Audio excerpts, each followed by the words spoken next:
All right, welcome to HTL 312. This week we're diving into something that honestly is one of the most important parts of your development as a laboratory professional, and that is negligence, lab errors, and accountability.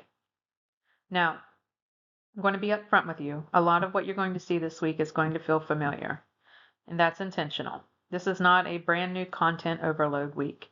This is a pull it all together, make it make sense kind of week as we head into your exam. So if you find yourself thinking, wait, didn't we already talk about this? Good. That's exactly where you should be. Now, today we're really focusing on the critical legal and ethical issues that shape healthcare, but we're doing it through the lens of histotechnology. Because let's be honest, a lot of examples in textbooks focus on physicians, nurses, bedside care, but we know that a huge part of patient care happens behind the scenes. That's you. That's your slides. That's your tissue processing. That's your staining. That's the work that directly impacts diagnosis, whether someone gets the right treatment or doesn't. No pressure, right? This isn't just theory. This is about the foundations that govern your daily practice. Everything we're talking about this week, negligence, errors, accountability, these are not abstract ideas. These are things that show up in real labs, real workflows, real situations where something goes wrong and someone has to answer, what happened? Why did it happen? And who is responsible? We're going to be pulling from Posgar's text again, specifically chapters 6, 8, and 9, but this time we're not just reading them, we're applying them. You should be thinking, what does this look like in my lab? Where could this go wrong? And what would I do if I were in this situation? Because understanding these principles does a few really important things. It protects your patients, it protects your coworkers, and yes, it also protects you and your career. And I promise you, future you will be very grateful that present you paid attention to this week. So what we're going to do today is break this down step by step. We're going to talk about what actually counts as negligence, how lab errors happen, because they do, and what accountability really looks like in practice. So all right, let's get into it.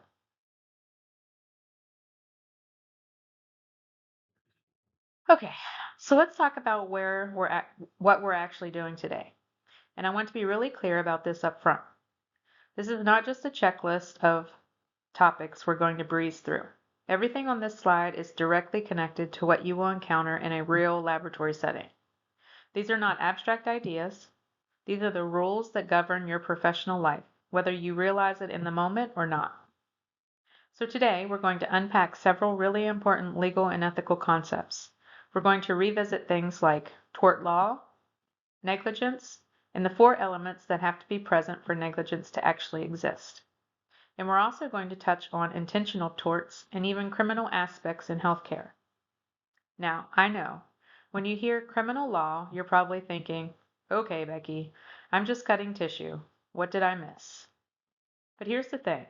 Healthcare, including the lab, is not immune to legal scrutiny, not even a little bit.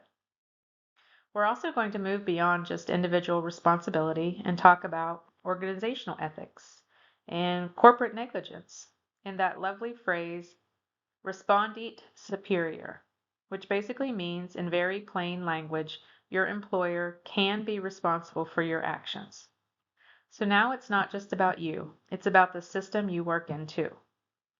And one of the biggest things I want you to focus on today is this idea of application. You're not just learning definitions, you're learning how to apply legal and ethical principles directly to histotechnology practice. Think through situations where something doesn't go as planned and decide what the appropriate professional response is. We're also going to briefly touch on licensure versus certification, which sounds like a small thing, but it's actually tied to scope of practice, accountability, and legal standing. So yes, it matters more than people think. By the end of this session, my goal was that you walk away with a clearer understanding of how these concepts show up in your day-to-day decisions and how quickly a routine task can become a legal or ethical issue if something goes wrong. Because at the end of the day, the lab might feel like it's behind the scenes, but legally, it is very much front and center. So now that you know where we're going, let's start breaking this down piece by piece. Let's start with that statement right at the top. As many as 70% of medical decisions are based on laboratory diagnostic tests. 70%.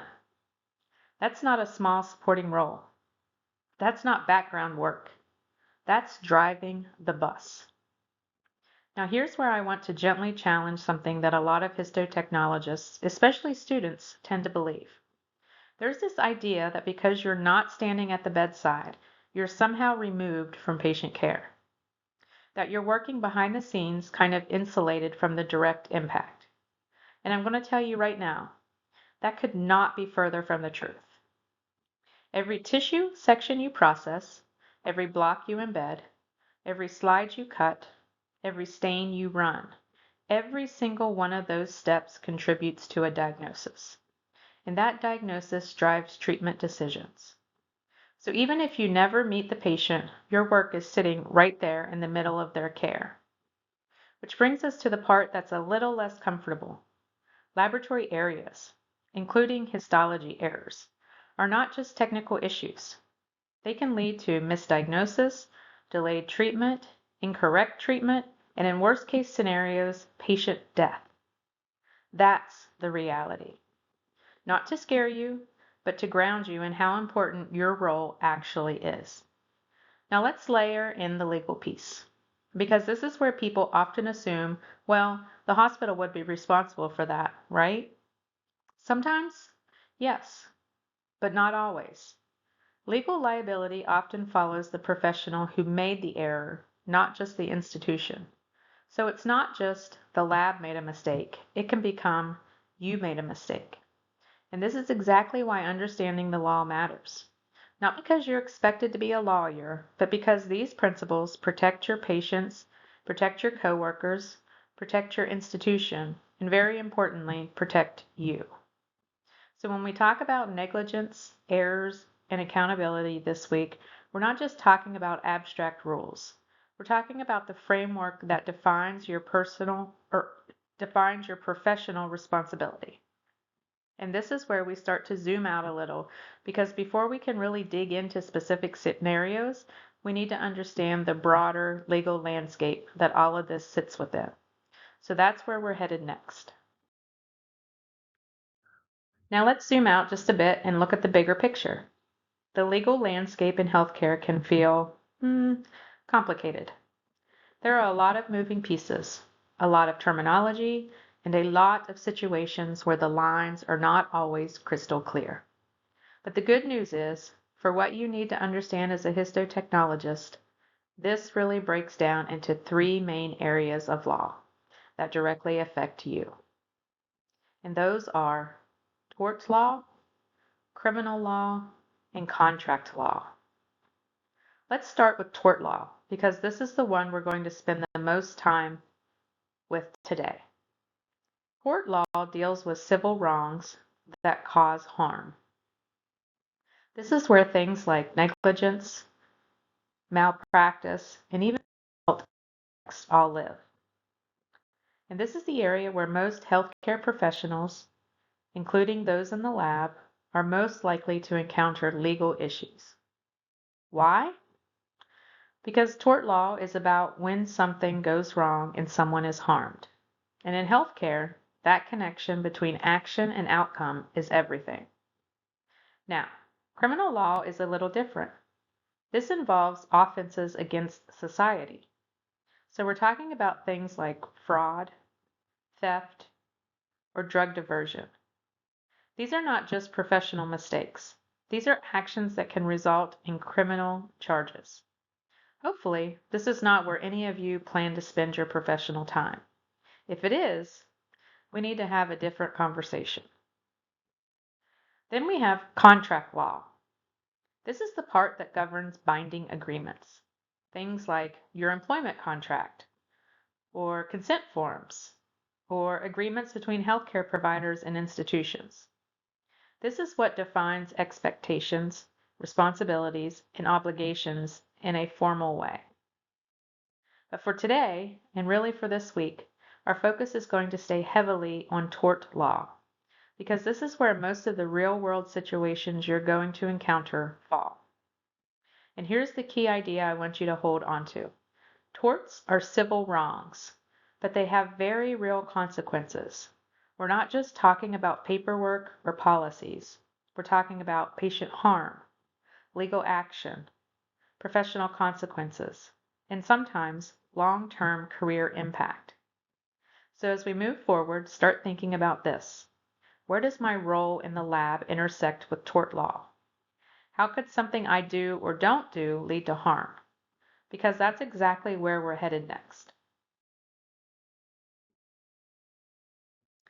So let's say that a tort is essentially a civil wrong.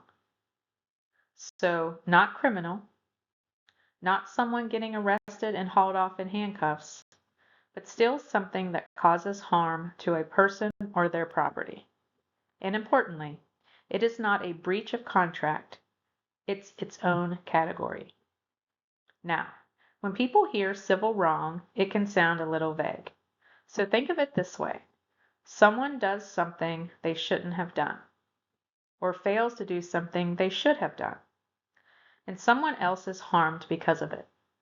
That's the core of a tort. And tort law exists for a reason.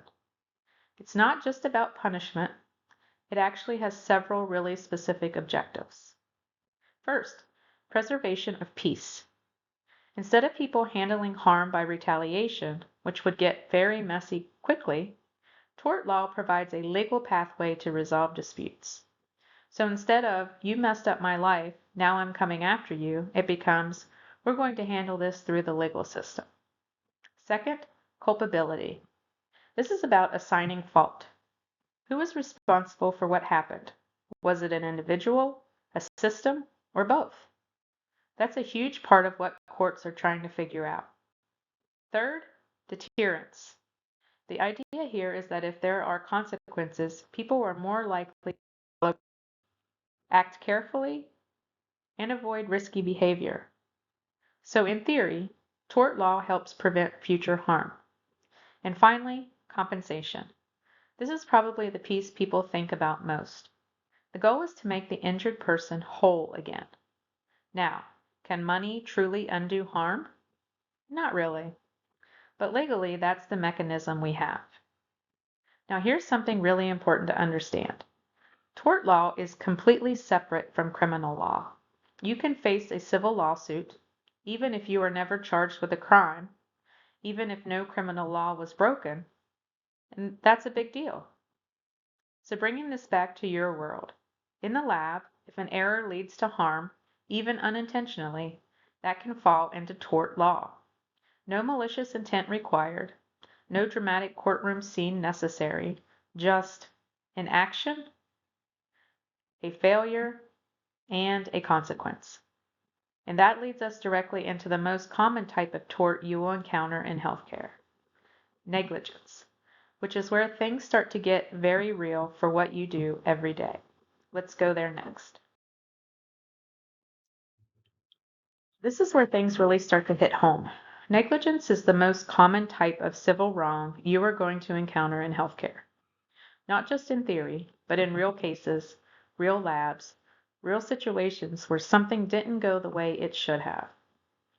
And just to reinforce something we just talked about, negligence is a tort, which means it is a civil issue, not a criminal one. So no, this does not automatically mean jail time.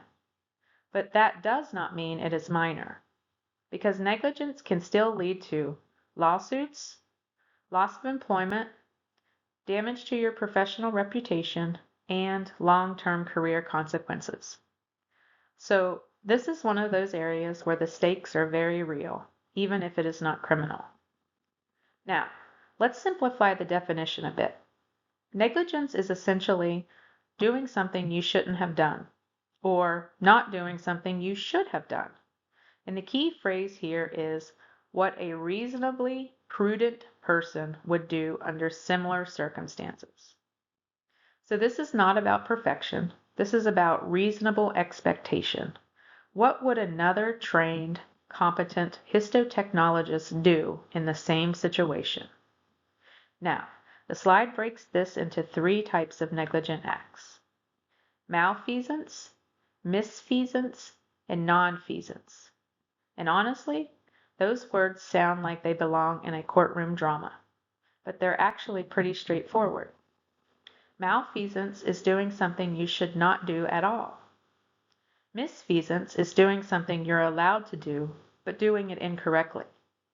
And then we have nonfeasance, and this is the one I really want you to pay attention to.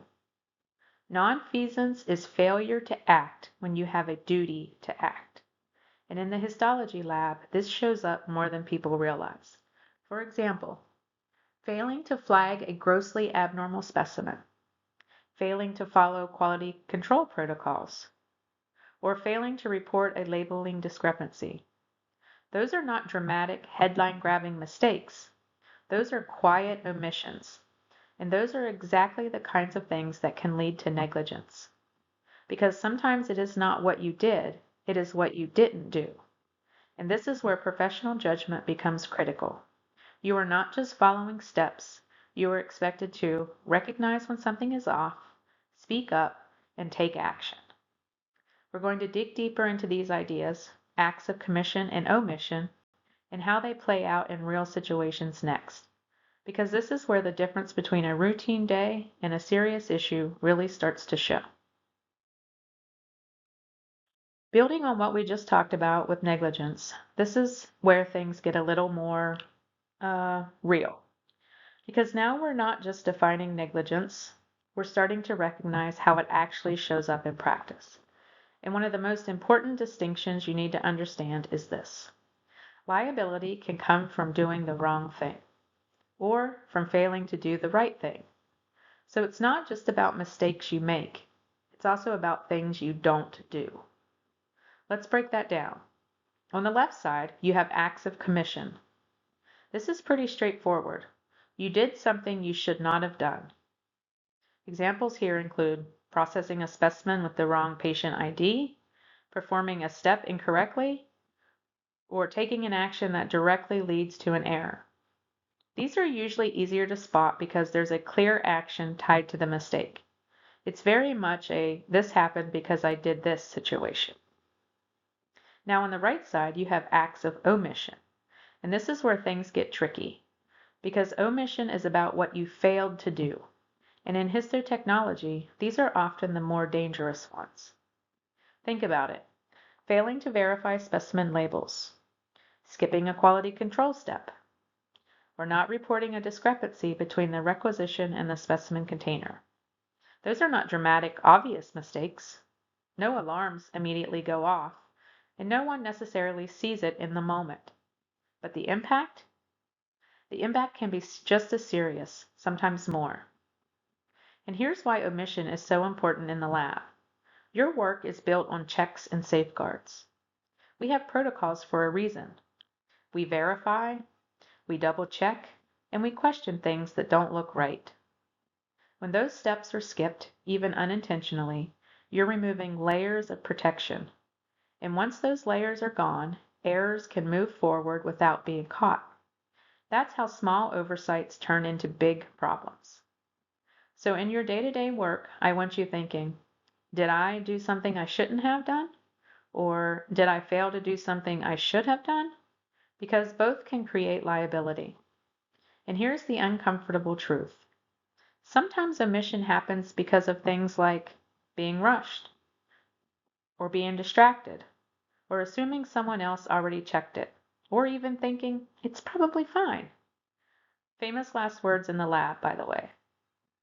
So this distinction between commission and omission is not just academic. It's a way of training your brain to catch risk before it turns into harm. Now the next question becomes, how do you actually prove that negligence occurred? Because in a courtroom, it's not enough to say something went wrong. You have to show how and why it meets legal criteria. So that's where we're headed next. This slide right here is probably one of the most important ones for the entire week. If you take nothing else away from this section, I want you to understand this. Negligence is not just something went wrong. It has to meet very specific legal criteria. To prove negligence and actually recover damages, a plaintiff has to establish all 4 elements you see here. Not 3, not most of them, all 4.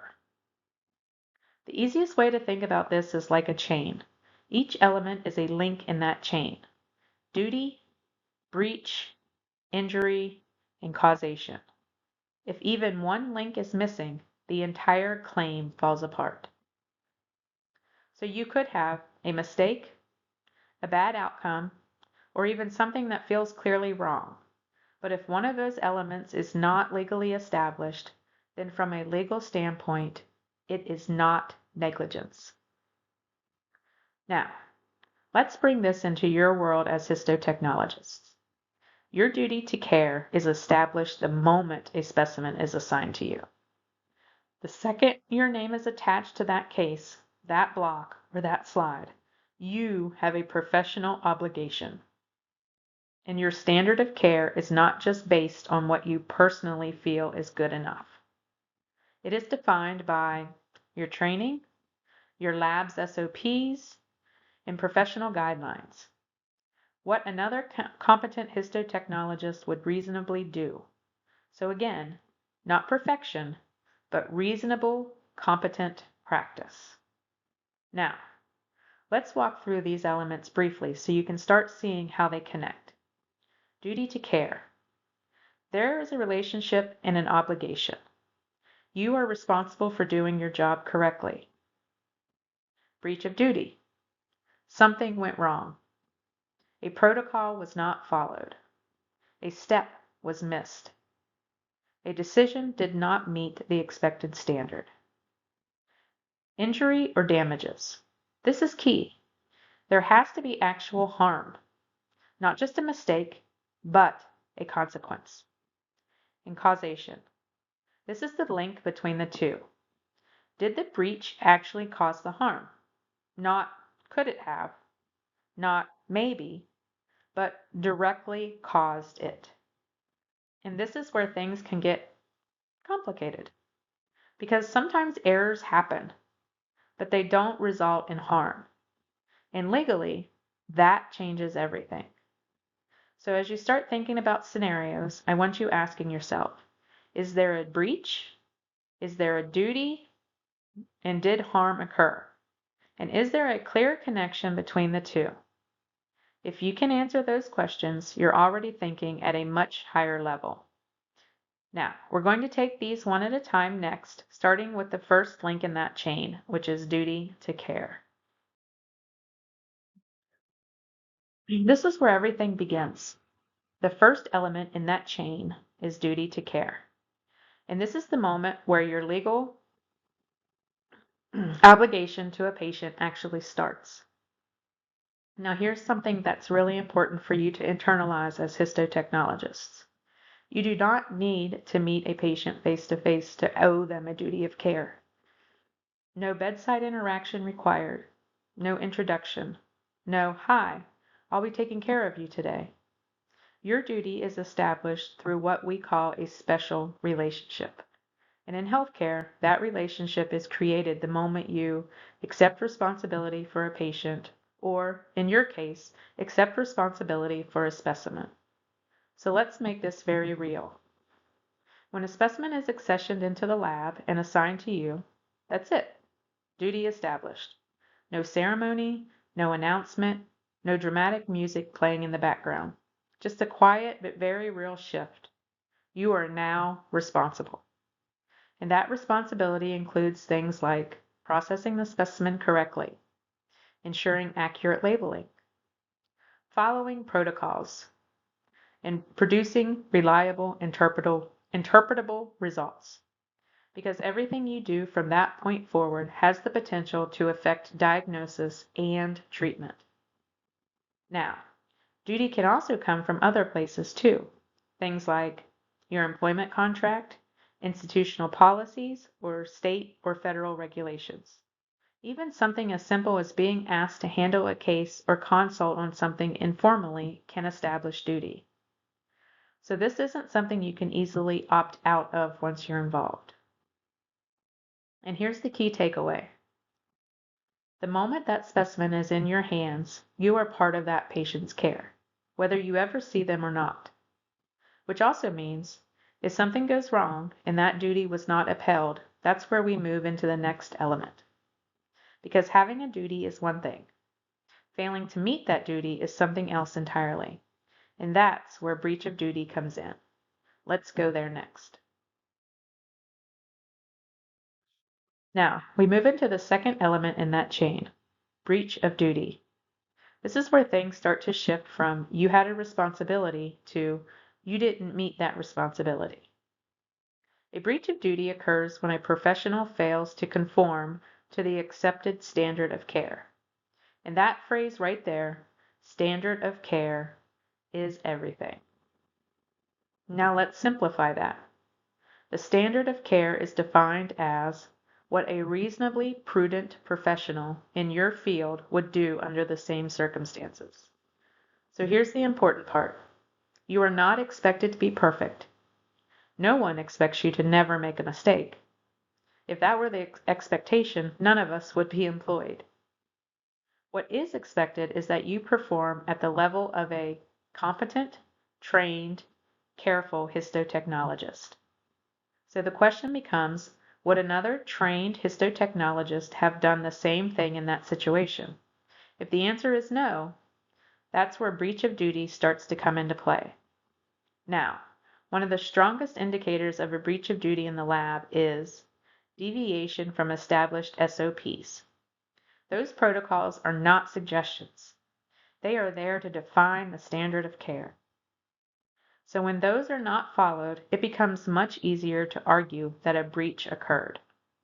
And this can look like failing to follow established SOPs, not verifying specimen identity before processing, skipping or not documenting quality control steps, or failing to report a labeling discrepancy, as well as processing a specimen without adequate fixation.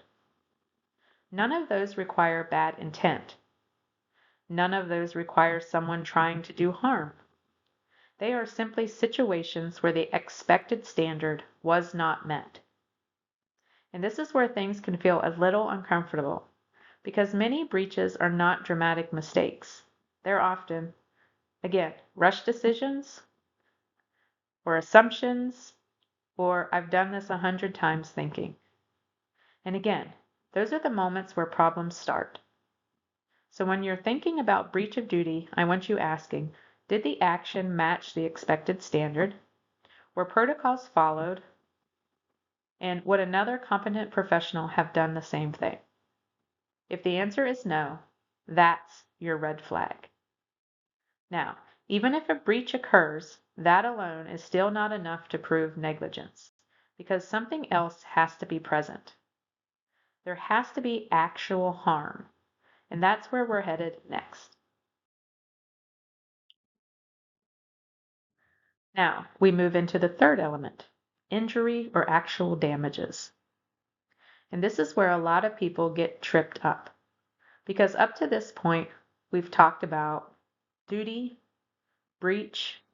So naturally, the assumption is if something went wrong, that must mean negligence. But legally, that isn't enough. For a negligence claim to succeed, real harm must occur, not potential harm, not this could have been bad, actual demonstrable harm. So let's connect this to what we just discussed. A breach of duty means you fell below the standard of care. But even if that happened, there is no liability unless there is injury. And this is where things can feel a little counterintuitive, because you could have a clear mistake, a clear protocol violation, or even something that makes everyone in the lab go, yikes. But if no harm occurred, legally, that is not negligence. Now, when we say injury, we are not just talking about physical harm. It's broader than that. Injury can include financial loss, emotional distress, damage to reputation, or pain and suffering. So this is not limited to something physically happened to the patient. Now, let's bring this into the histology lab, because this is where it becomes very real. A misdiagnosis caused by a histology error, like a wrong stain, a mislabeled specimen, or a tissue processing artifact that is not just a technical issue.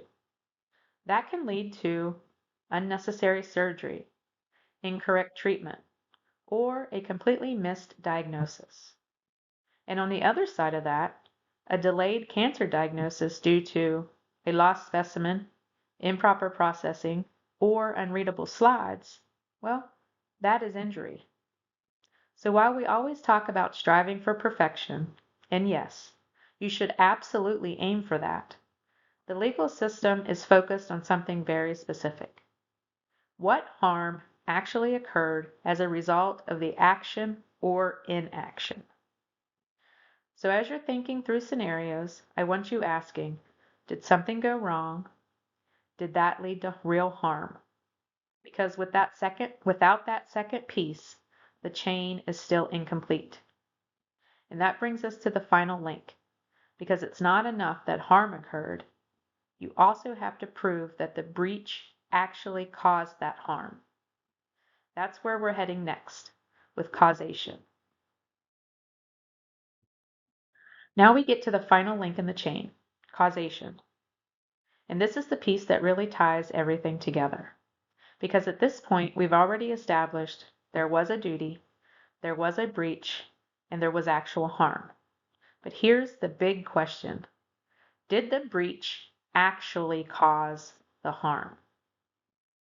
Causation is the critical link that proves that connection. It's not enough that something went wrong and harm occurred. You have to show that the negligent act was the direct, proximate cause of the injury. And that word proximate is important. It means close enough, direct enough, and foreseeable. Not some distant, complicated chain of events that eventually led to harm. Now, one of the simplest tools used to evaluate this is called the but-for test. And it asks a very straightforward question. Would the injury have occurred but for this action? So let's bring that into your world.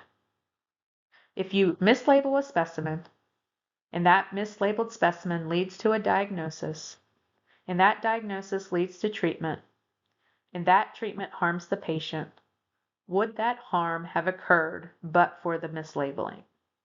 If the answer is no, that's causation.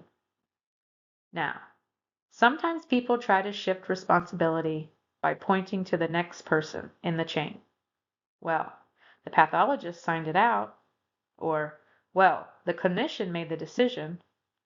And yes, multiple people are involved, but causation asks, where did the error originate? What action set this chain in motion? That's exactly where the Posgar example is showing here. The pharmacy technician mislabeled the IV admixture. The pharmacist failed to verify it. The nurse administered it. The infant died. So who is responsible? The key finding was the pharmacist's failure to verify was the proximate cause, not the nurse, because the nurse had no reasonable way to know the label was wrong. And this is where things get very real in the lab, because your work is often the starting point in the diagnostic chain. If something goes wrong at your level, that error can travel forward through the entire system. Now, causation also brings in another really important concept, foreseeability. In other words, should a reasonable professional have anticipated that this action could lead to harm? Because if the outcome was completely unpredictable, causation becomes harder to prove. But if it's something that a trained histotechnologist should reasonably expect, well, that strengthens the case. So as you think through this, I want you asking, did my action directly lead to this outcome? Or would this have happened without that action? And should I have reasonably seen this coming? Because once causation is established, the chain is complete, and that's when negligence is legally proven. Next, we're going to build on this idea of foreseeability and take it one step further. Now we're laying one more concept onto everything we just talked about, foreseeability. And this is where legal reasoning starts to feel a lot like professional judgment. So we've already established there was a duty, there was a breach, there was harm, and there was causation. But now the question becomes, should you have reasonably seen this coming? That's what foreseeability is asking. Not what you personally thought in the moment, not what you intended, but what a reasonable person in your position should have anticipated. So the test here is not, did you think this would happen? It's, should you have known this could happen? And that's a really important distinction because sometimes people say, well, I didn't think it would lead to that. And legally, that doesn't carry much weight. Now, you are not expected to predict every possible outcome. You don't have to guard against highly unlikely events, completely unpredictable situations, or 1 in a million scenarios. If that were the expectation, we'd all be frozen at the microtome, afraid to move. But you are expected to guard against probable and likely harms. And this is where histotechnology becomes very relevant, because a lot of what you do has predictable consequences. For example, it is absolutely foreseeable that a mislabeled specimen could lead to the wrong diagnosis. Skipping poor fixation time could result in poor tissue quality, or failing to document a discrepancy could delay patient care. Those are not surprises. Those are known risks.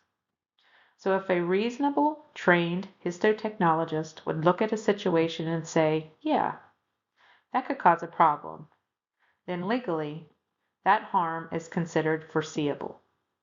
And once something is foreseeable, your responsibility increases. Because now it's not just something went wrong, it becomes you should have anticipated that risk and acted accordingly. So as you think about your workflow, I want you asking, what are the known risks here? What could reasonably go wrong? And am I skipping a step that exists for a reason? Because a lot of liability doesn't come from rare, bizarre situations. It comes from predictable problems that were ignored or overlooked. And this idea of foreseeability starts to push us into an even more specific area, the difference between general negligence and professional negligence, which is where your training, your expertise, and your role really come into play. So let's go there next. Now we're going to take everything we've just talked about and refine it a little further, because up to this point we've been using the term negligence pretty broadly. But there's another word you've probably heard before, malpractice. And these are related, but not exactly the same thing. At its core, malpractice is simply negligence committed by a professional. So same concept, but with a higher standard attached to it. And that's the key difference. When we talk about general negligence, we're comparing behavior to what a reasonably prudent person would do. So basically your average person. But malpractice? Well, that raises the bar. Now the question becomes, what would a reasonably prudent professional in your field do? And for you, that means a reasonably prudent histotechnologist. So your actions are not judged against the general public. They're judged against your training, your certification, your lab standards, and professional guidelines. Which means I didn't know becomes a much harder argument to make, because the expectation is you should know. And this connects directly to what we just talked about with foreseeability, because now it's not just could a reasonable person have predicted this? It becomes, should a trained histotechnologist have predicted this? And that's a big shift. Let's look at the table for a second. Negligence applies to everyone. Malpractice applies specifically to licensed or credentialed professionals. The standard is different too. Negligence uses the reasonably prudent person standard. Malpractice uses the reasonably prudent professional in the same field standard. And the examples reflect that. A car accident might be general negligence. A lab error, a misdiagnosis, a failure in processing, that falls into malpractice territory. So what this really means for you is your education raises expectations, your credential raises expectations, and your role raises expectations. Again, no pressure. But honestly, this is not a bad thing because it also reinforces something important. You are a skilled professional, not just someone following steps. And your judgment, your decisions, and your actions carry weight because of that. Now, before we move on, there's one more piece on this slide that's worth noting. Criminal negligence. This is where behavior crosses into reckless disregard for safety. This is not just a mistake. This is more like, I knew this was risky and I did it anyway. That's a very different level of severity. So now that we've separated negligence from malpractice and talked about professional standards, we're going to shift gears slightly. Because not all legal issues come from mistakes. Some come from intentional actions. And that's where we're headed next. Intentional torts.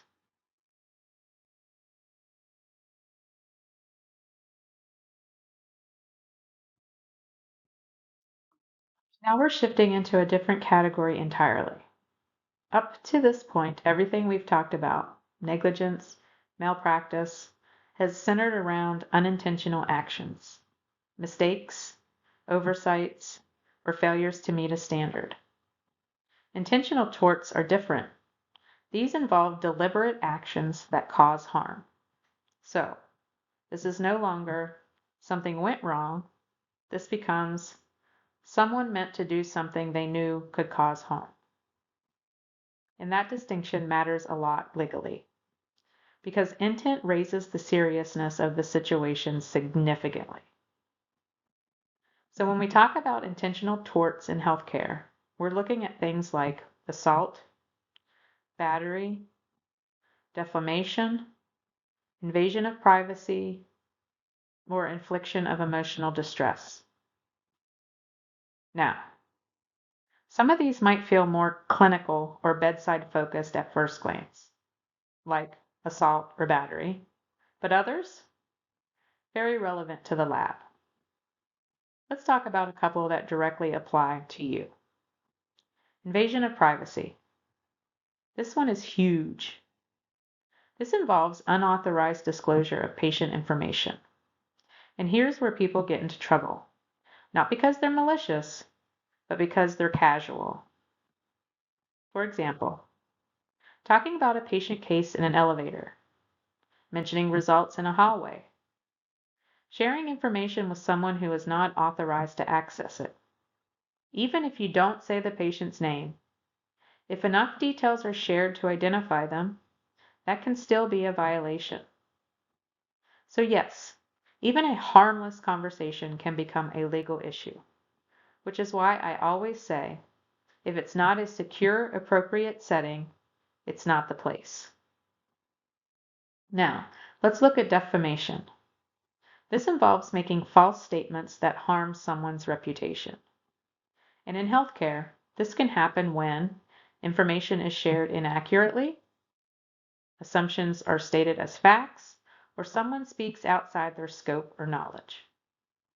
In the lab, this might look like misrepresenting findings, or making speculative comments about a diagnosis, or even communicating information that hasn't been verified. And again, intent matters here. This is not just a mistake. This is about knowingly or recklessly saying something that causes harm. So while negligence is about what you didn't do correctly, intentional torts are about what you chose to do. And understanding this distinction is important because it changes the level of responsibility, the legal consequences, and how the situation is evaluated. At the end of the day, this comes back to professionalism. Protecting patient information, communicating appropriately, and staying within your role. Because these are not just ethical expectations, they are legal requirements. And that leads us directly into one of the most important legal frameworks in healthcare, HIPAA. So let's go there next.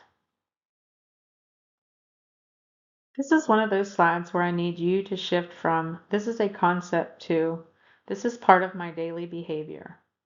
Because HIPAA is not optional. It is not best practice. It is the law. HIPAA stands for the Health Insurance Portability and Accountability Act, is essentially your legal blueprint for protecting patient information. And in the lab, this applies to you constantly, not occasionally, not in special situations, constantly. Think about what you handle every single day. Specimen labels, accession numbers, diagnoses, pathology reports, test results. All of that is considered protected health information, or PHI. And once something is classified as PHI, that means you cannot share it freely. There are very specific rules about who can access it and why. Now, there are allowed uses. HIPAA permits sharing PHI for things like treatment, payment, or healthcare operations. So within the appropriate clinical team, information flows. That's necessary for patient care. But outside of that, no authorization equals no sharing. And this is where people tend to get into trouble. Not because they're trying to do something wrong, but because they get comfortable. Things like talking about a case in a public space, leaving information visible on a screen, or sharing details with someone just out of curiosity. Those moments feel small, but legally, they are not small. Because HIPAA violations can result in civil penalties, criminal penalties, fines, job loss, and in some cases, legal charges. So when we say this matters, we mean it matters on multiple levels. Now, let's connect this back to what we just talked about with intentional torts, because HIPAA violations can absolutely fall into that category. If you knowingly disclose protected information, that is not just a mistake. That can be considered a deliberate act. And that's where things escalate quickly. So as a histotechnologist, I want you thinking about HIPAA not as a rule you occasionally remember, but as a filter you constantly apply. Before you speak, before you share, and before you leave something visible, ask yourself, does this person have a legitimate reason to know this? Is this an appropriate setting for this kind of information?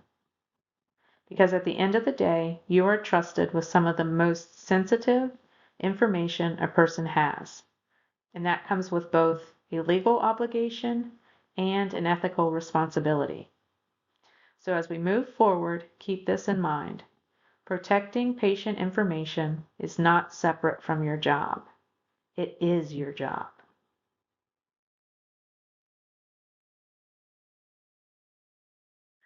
To this point, we spent a lot of time talking about civil law, negligence, malpractice, lawsuits, situations where something went wrong and the consequence is typically financial or professional.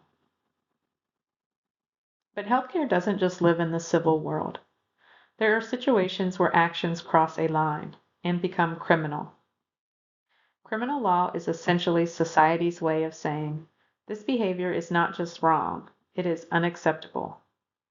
And when that line is crossed, the consequences shift significantly.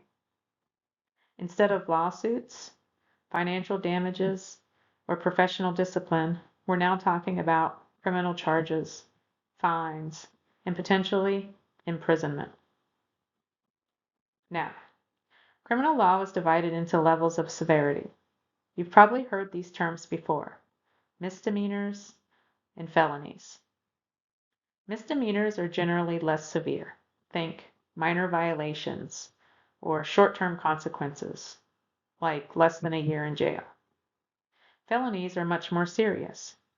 These can include things like fraud, drug diversion, falsification of records, and other major violations. And these can lead to state or federal prison time. Now, I want to pause here for a second, because sometimes students hear this and think, that doesn't apply to me. I'm in the lab. But here's the reality. These issues absolutely show up in healthcare environments, and they are more common than people think. For example, healthcare fraud and false billing, drug theft or diversion, medical identity theft, falsifying records, or even something like altering documentation to fix a mistake. That can cross into criminal territory. And that's where intent becomes very important again. Because unlike negligence, which is often unintentional, criminal behavior typically involves knowing actions, making deliberate choices, or reckless disregard for consequences. So this is not about making a mistake. This is about making a decision that violates legal and ethical boundaries. And the consequences reflect that. We're no longer talking about what went wrong. We're talking about what law was broken. So as a professional, part of your responsibility is not just avoiding errors.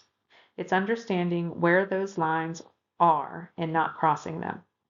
Because once you cross from civil into criminal territory, the stakes change completely. Next, we're going to look at a very specific and very real example of a healthcare crime, drug diversion, and why it's such a significant issue.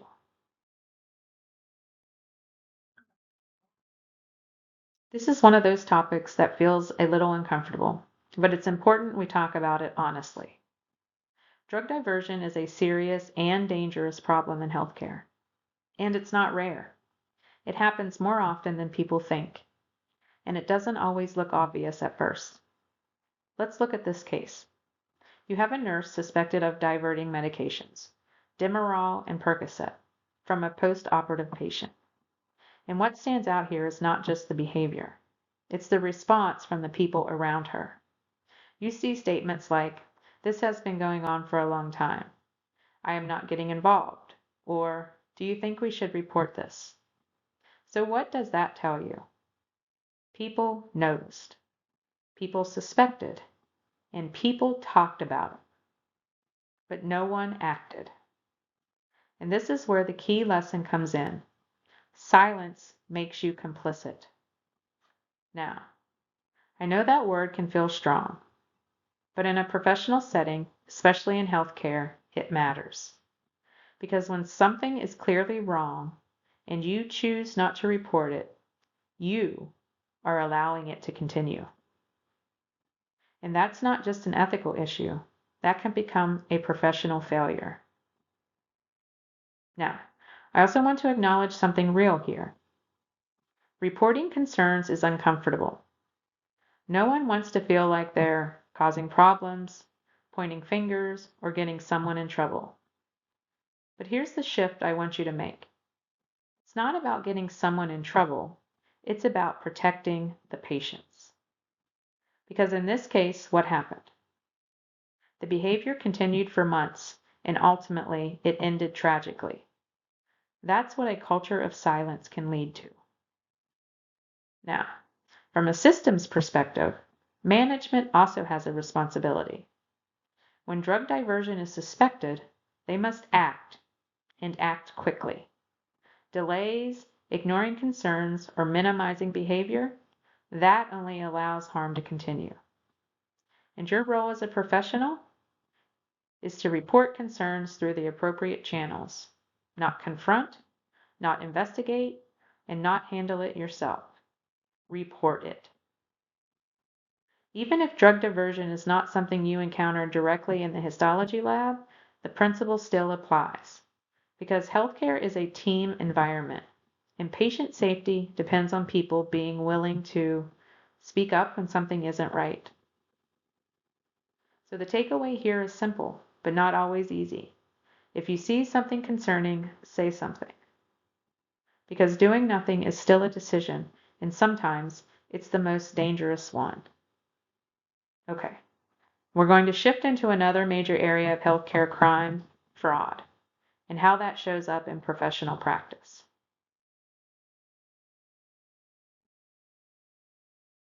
Now we're stepping into another category of healthcare crime, which is fraud.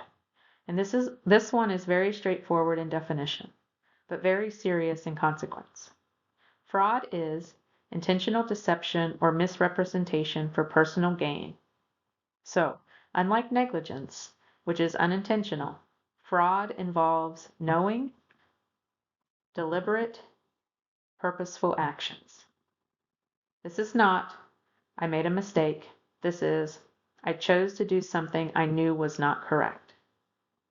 And when people hear healthcare fraud, they often think billing departments, insurance claims, or administrative issues. But fraud is not limited to those areas. It absolutely applies to the laboratory setting. Some common forms include billing for services not rendered, upcoding, which is billing for something more complex than what was done, performing unnecessary procedures, or misrepresenting capabilities or results. But let's bring this directly into your world, because this is where it becomes very relevant. In the lab, fraud can look like falsifying quality control records, or reporting results without actually performing the test, or altering data to make it look right. And I want to pause here for a second, because sometimes these things don't start as big intentional acts. They can start as, I'll just fix this one number, or I know what the result should be, or I don't have time to rerun this. And that's how a shortcut becomes intentional deception. And once intent is there, it becomes fraud. Now, let's talk consequences because they are not small. This case on the slide is a perfect example. A gynecologist performed dozens of unnecessary surgeries and was sentenced to 59 years in prison. Let that sink in for a second. This is not a warning, a write-up, or a suspension. This is decades in prison. And on top of that, you're looking at loss of licensure, permanent damage to professional reputation, institutional penalties, and legal consequences that follow you for life. So this is one of those areas where the line is very clear. Mistakes happen, negligence can happen, even serious errors can occur. But fraud? Well, that requires a decision. So as a professional, your responsibility is to maintain integrity in your work, accuracy in your reporting, and honesty in your documentation. Because once you cross into intentional deception, the consequences escalate very quickly. This is one of those issues that has become much more prominent in recent years, medical identity theft. And it's exactly what it sounds like. Medical identity theft involves the unauthorized use or disclosure of patient information to obtain things like medical treatment, prescription drugs, or financial benefits. Now, here's a statistic that should get your attention. Stolen health data is estimated to be 20 to 50 times more valuable on the black market than financial data. So while people tend to worry about things like credit cards, healthcare data is actually a much bigger target. And that puts the lab right in the middle of this issue because you are constantly handling patient identifiers, specimen numbers, diagnoses, and test results. all of which fall under protected health information. Now, let's talk about what happens when medical identity theft occurs. For patients, the consequences can be serious. Being billed for treatments they never received, incorrect information being added to their medical record, delayed or inappropriate care due to false data, or even loss of insurance benefits. And that last one, that can have long-term impacts on access to care. Now, from the provider side, meaning you, your lab, your institution, the consequences are also significant. Civil liability, criminal liability, HIPAA violations, or institutional sanctions. So again, this is not just a data issue. This is a legal and patient safety issue. Now let's bring this into your daily practice, because medical identity theft doesn't usually start with something dramatic. It often starts with weak passwords, shared logins, clicking on a phishing email, or leaving systems open or unattended. And yes, phishing emails are getting very good. Some of them look like your system access needs to be updated. Click here to verify your credentials, and suddenly someone has access they should not have.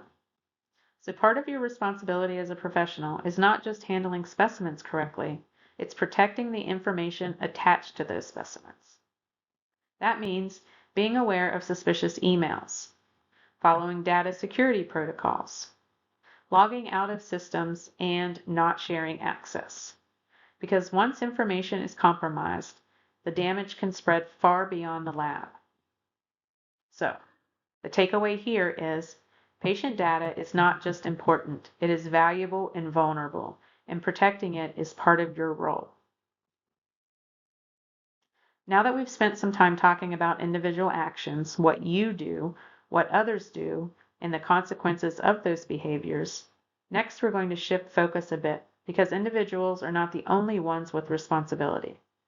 Organizations themselves have legal and ethical obligations, and that's where we're headed next. Up to this point, we spent a lot of time focusing on you as an individual, your responsibilities, your decisions, your potential liability. But here's the shift.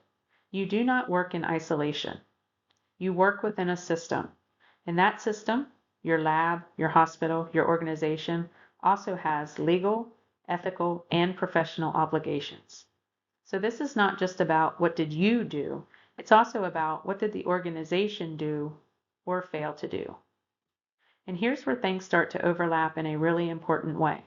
Sometimes your employer's failures can become your failures, and sometimes your actions can create liability for your employer. So this relationship goes both directions.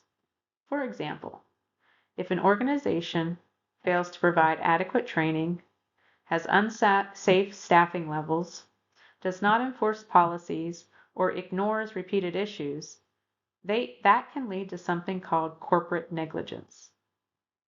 On the flip side, if you ignore SOPs, skip required steps, or fail to follow policies, that can reflect back on the organization as well. So, this is a shared responsibility. And that's why understanding how organizations function is important. This chapter and this section is really about helping you see the bigger picture, how decisions are made, how authority is structured, and how responsibility is distributed. Because once you understand that, you start to see why things like policies, SOPs, documentation, or reporting structures are not just extra steps. They are part of how organizations protect patients, protect staff, and protect themselves legally. And let's be honest, sometimes policies can feel like, why do we have to do it this way? This is why, because those policies are tied directly to legal expectations, ethical standards, and risk management. So when you follow them, you're not just checking a box, you're protecting yourself and your patients. And when they're not followed, That's where problems start. So as we move into this section, I want you thinking less like an individual and more like part of a system. Because next we're going to start by looking at how healthcare organizations are structured and how that structure influences responsibility and accountability. Now we're zooming out even further because your lab does not exist on its own. It operates within a much larger organizational structure. And most healthcare organizations, including the ones you'll work in, are structured as corporations, either for-profit or not-for-profit. Now, I know the word corporation can make people think of business suits and boardrooms. And you're probably thinking, I'm at a microtome, not a shareholder meeting. That corporate structure determines how decisions are made, who has authority, and where accountability ultimately lands.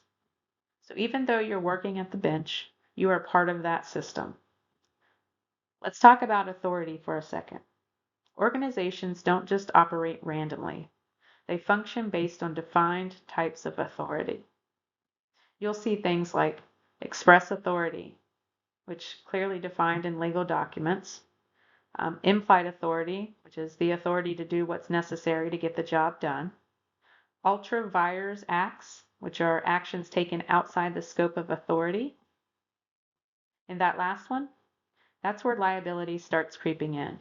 Because when someone acts outside their role or authority, the organization can be held responsible. Now, let's talk about the governing body, usually a board.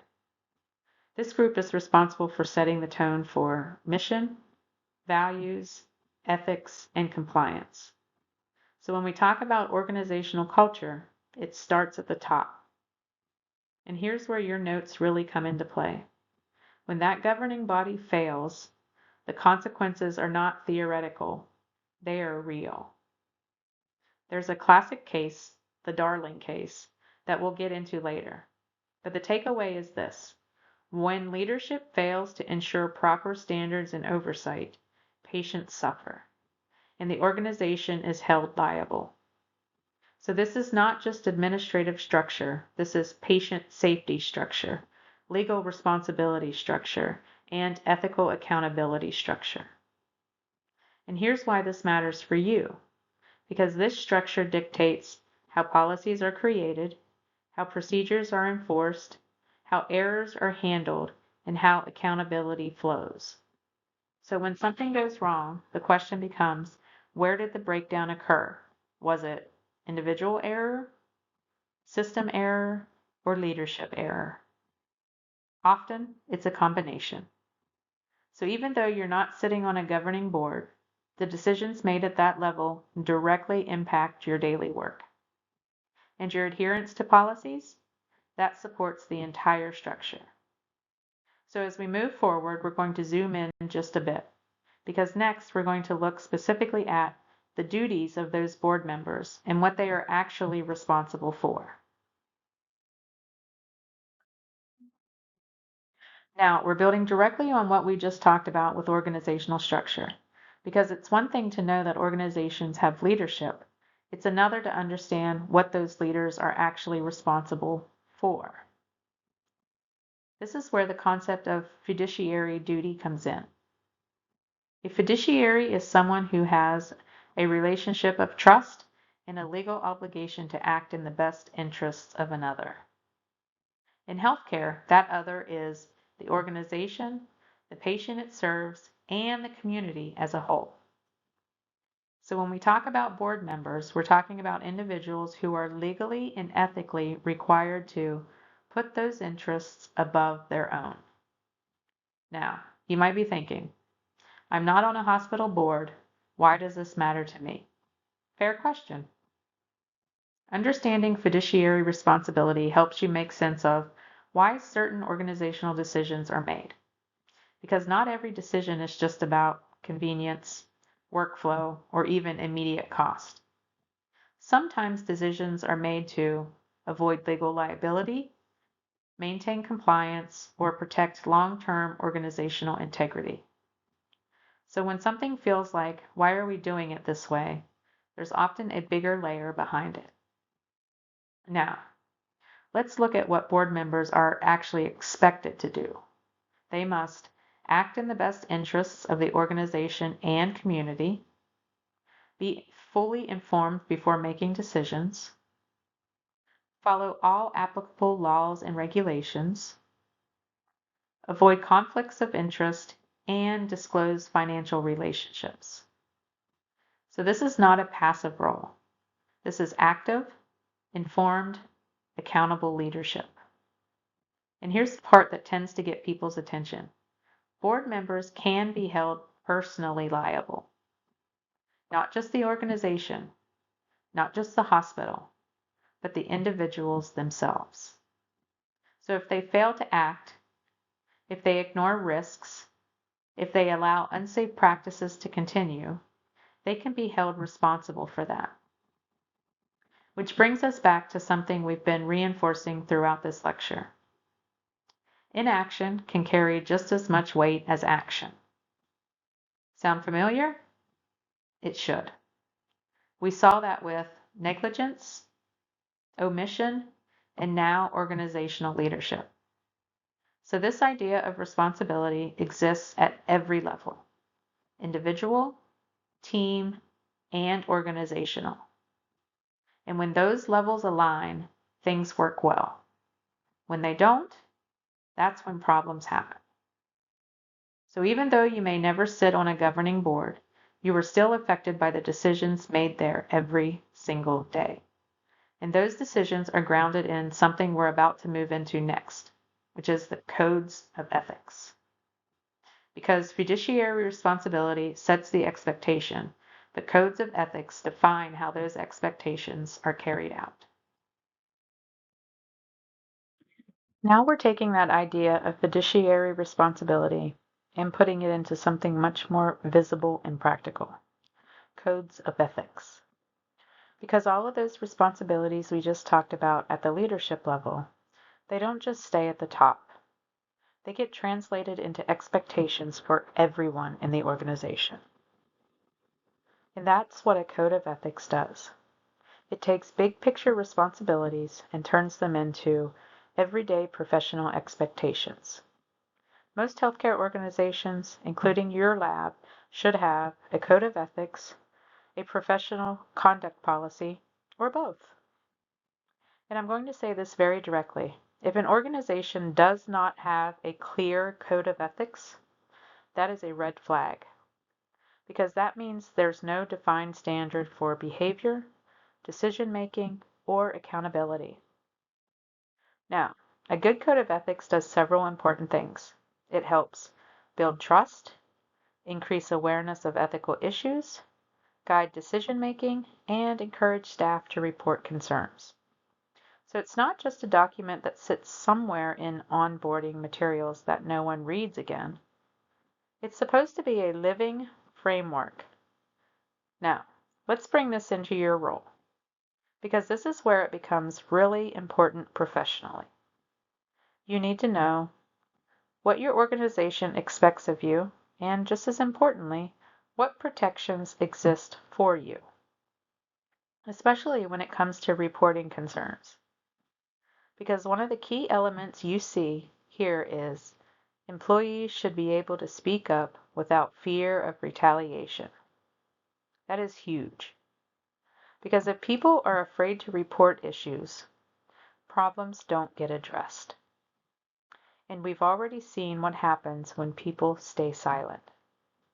So a strong code of ethics should include clear expectations of behavior, required ethics training, protection for whistleblowers, a compliance structure, and respect for patient rights.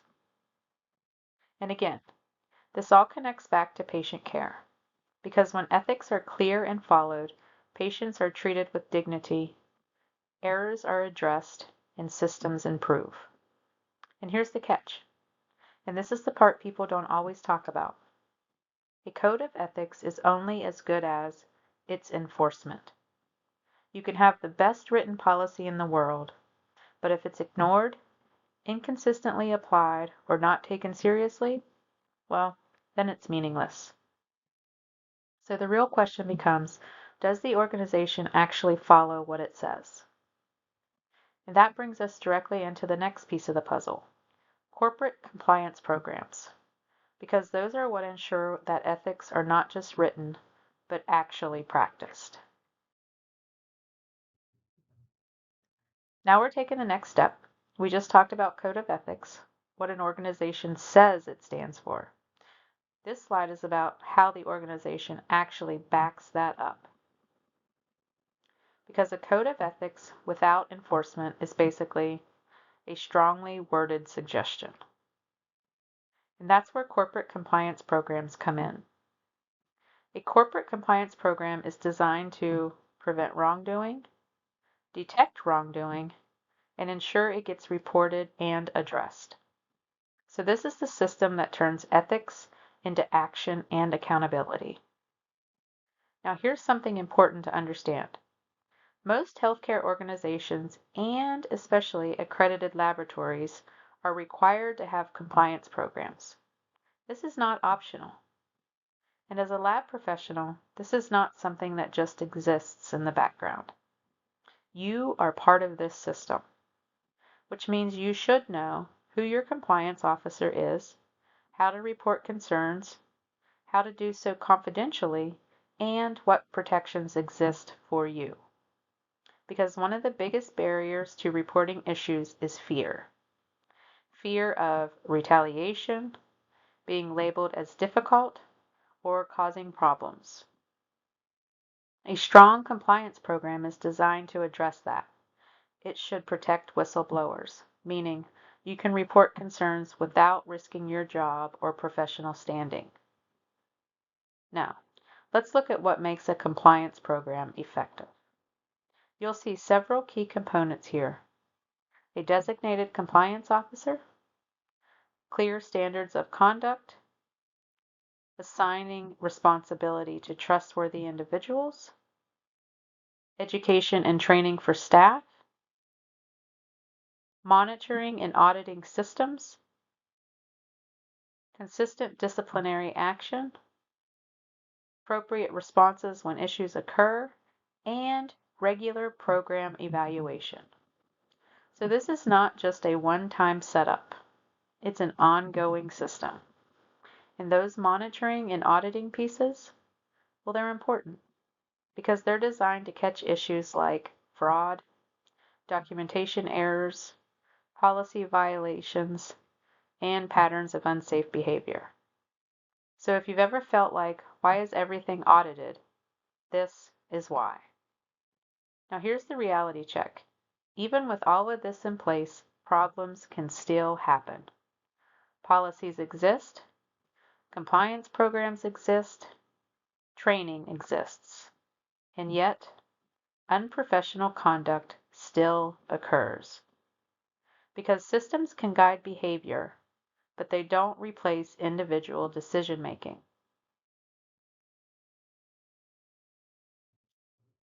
Now we're bringing everything together in a way that's very real. Because up to this point, we've talked about laws, policies, systems, and compliance programs. But even with all of that in place, unprofessional conduct still happens. And when it doesn't just affect the individual. It threatens patient safety. It damages organizational integrity, and it can escalate quickly. Let's look at some of the forms listed here. Unprofessional conduct can include lack of trust and integrity, misrepresenting capabilities, failing to disclose conflicts, and one of the most dangerous, concealing mistakes. And that's where this case comes in. The Vanderbilt case is one of the most widely discussed examples in healthcare. A nurse administered the wrong medication. Instead of Versed, a sedative, the patient received Vicronium, a paralytic, and the patient died. Now, as tragic as that error was, the bigger issue was what happened next. The organization did not report the error as required, misrepresented the cause of death, and attempted to contain the situation. And the truth? It came out anyway, months later, through an anonymous tip. So what started as a medication error became a systemic failure. And that's the key lesson here. Mistakes, while serious, can be addressed. But concealing mistakes, that multiplies the harm. Now let's bring this back to your role in the lab, because the same principles apply. If you make an error, a mislabeled specimen, a processing error, or a documentation mistake, your obligation is not to fix it quietly and hope no one notices. Your obligation is to report it immediately. And I know that's uncomfortable. Nobody likes admitting they made a mistake. But here's the reality. Transparency protects patients, and it protects you. Because once you start hiding something, you've moved from error into misconduct, and that's where consequences escalate. So the takeaway here is simple, but critical. Errors do happen, and cover-ups are a choice. And in healthcare, that choice can have devastating consequences. So as a professional, your responsibility is to be honest, be accountable, and act quickly when something goes wrong, because patient safety depends on it. Now this also connects to something bigger, because sometimes it's not just individual actions, it's organizational failure. So next we're going to look at how an organization's failures can create liability, and what that means in practice. Now we're taking everything we've talked about and shifting the focus fully onto organization itself. Because sometimes the issue is not one person making a mistake, it's the system failing the patient. That's what we call corporate negligence. Corporate negligence means the organization itself failed in its duty to the patient. So instead of asking, what did the individual do wrong, we're asking, what did the organization fail to provide, enforce, or oversee? And this is where that quote on that slide really matters. Hospitals are responsible for ensuring patient safety and well-being. Not just providing a building, not just employing people, but actively ensuring safe care is delivered.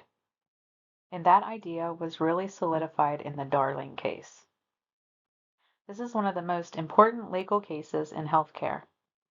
An 18-year-old football player had a leg injury. The care he received at a small hospital was inadequate.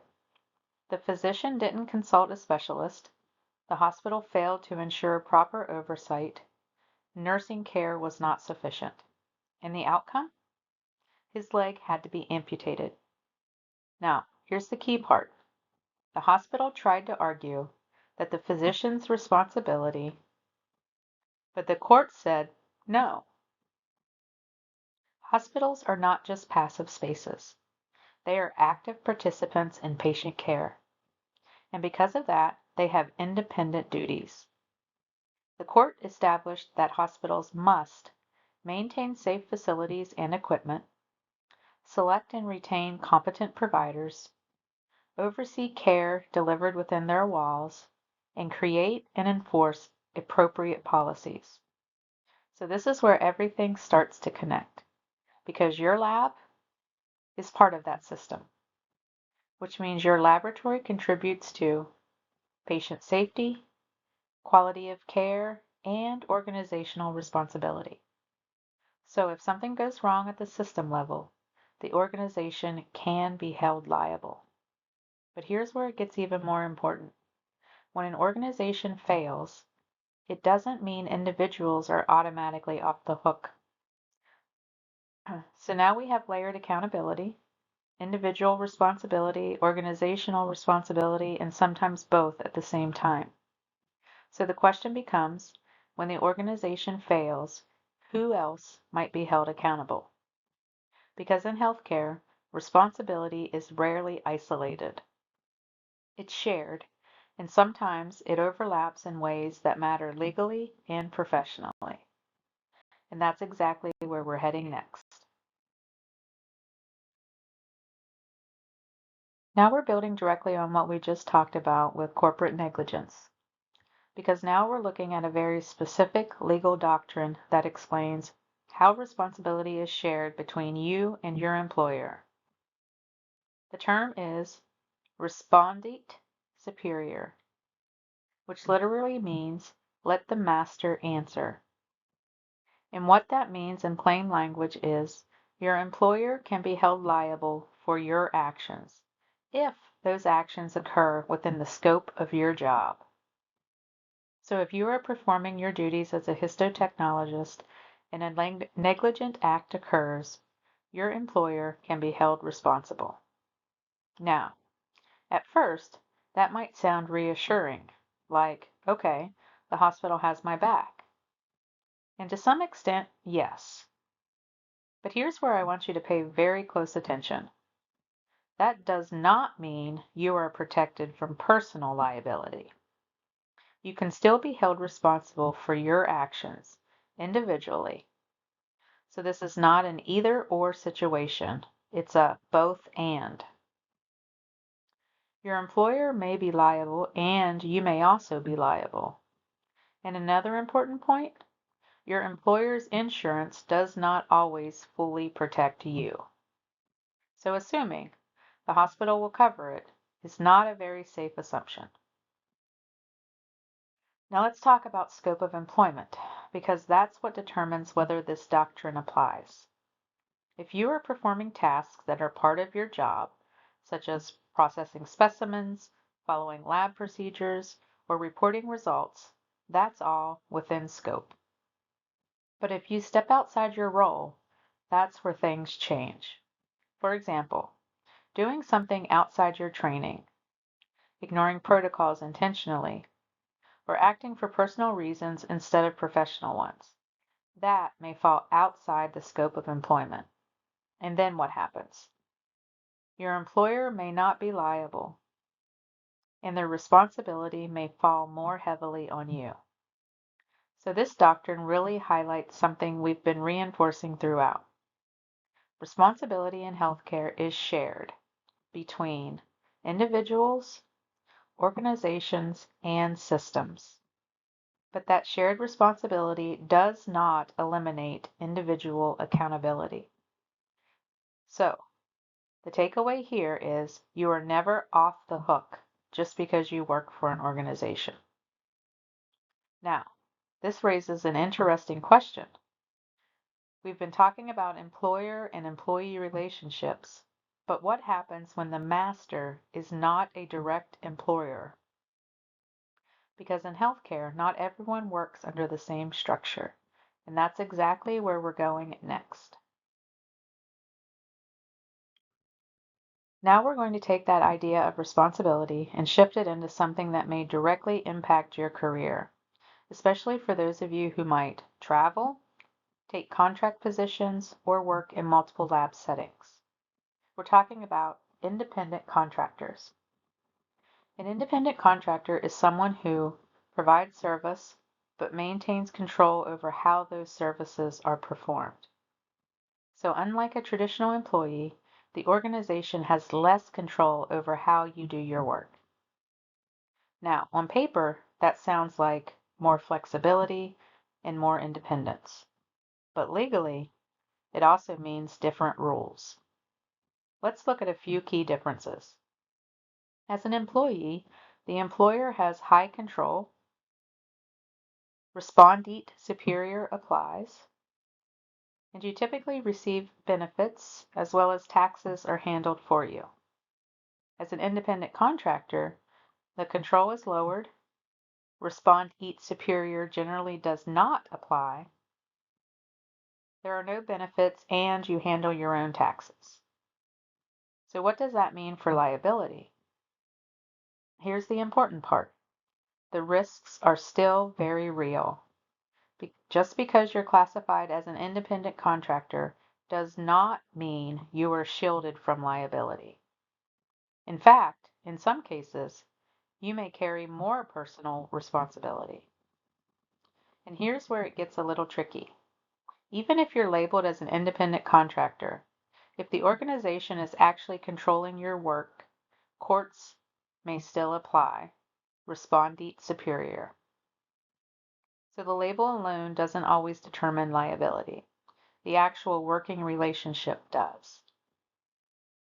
Now, let's bring this into your world.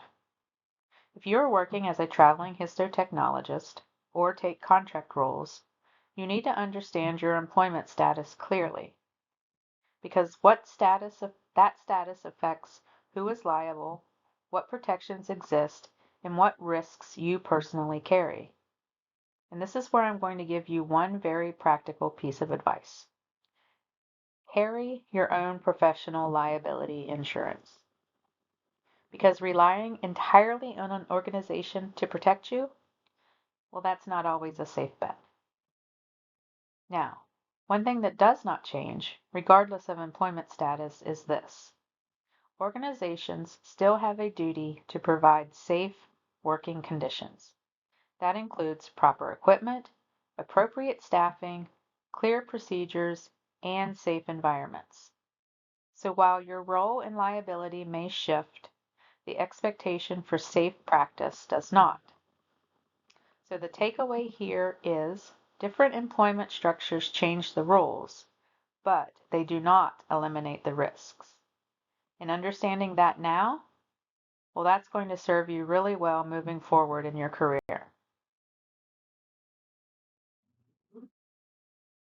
Now we're going to talk about something that I know every single one of you has either experienced or will experience: resources.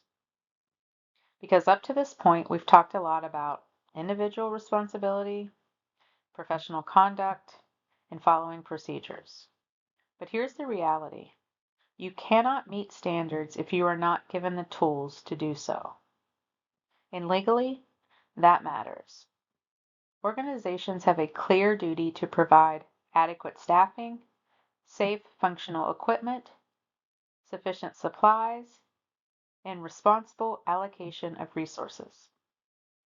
So this is not just about doing more with less. That phrase does not hold up in court. Now, let's talk about what that looks like in your world. In the histology lab, this can include not enough staff to keep up with workload, outdated or malfunctioning equipment, reagents that are expired, low, or substituted, or supply shortages that impact processing quality. And I know what the typical response is. We'll make it work. Because that's what lab professionals do. You adapt, you problem solve, and you push through. But here's the important shift. At a certain point, making it work becomes risk. Because inadequate resources can lead to processing errors, delays in diagnosis, compromised specimen quality, and ultimately, patient harm. And when that happens, it's not just an inconvenience, it becomes a liability issue. Now let's look at the case on this slide. A hospital that was financially stable had its resources redirected to support failing hospitals in the system. What happened?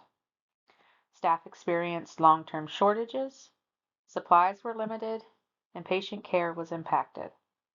And when someone tried to address the issue, they were pushed out.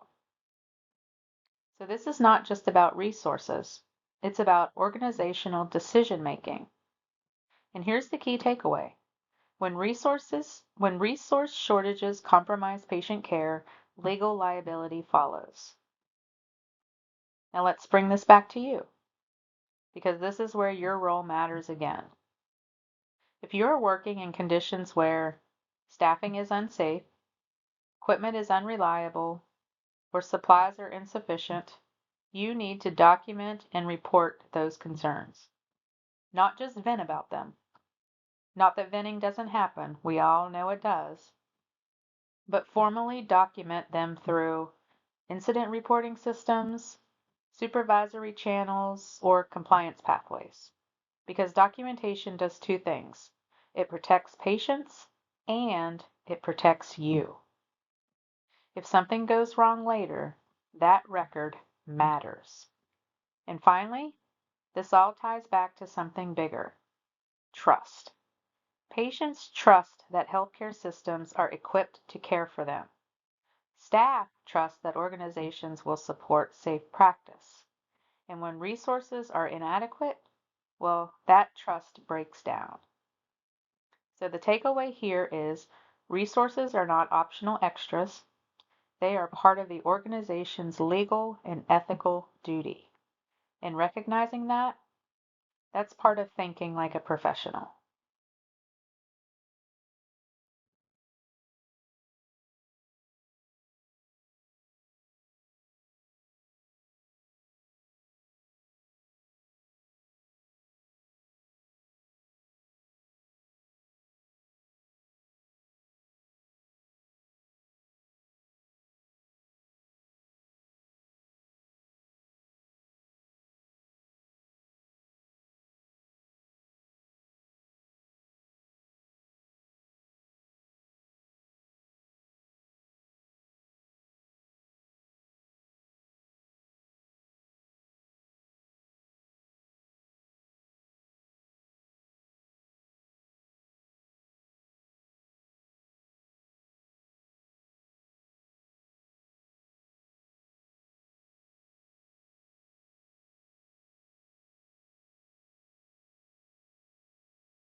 At this point, we've talked a lot about systems, laws, organizations, policies, liability.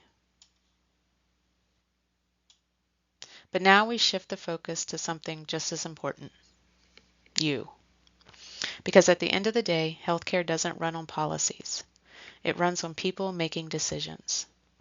And this chapter is incredibly relevant to your career as a histotechnologist because it answers a really important question. What does it actually mean to be a professional in this field? Now, you'll notice this slide lists several different healthcare professions: nursing, pharmacy, radiology, respiratory care, and laboratory science. And you might be thinking, cool, but I'm in histotechnology. Why do I need to care about the rest? Here's why.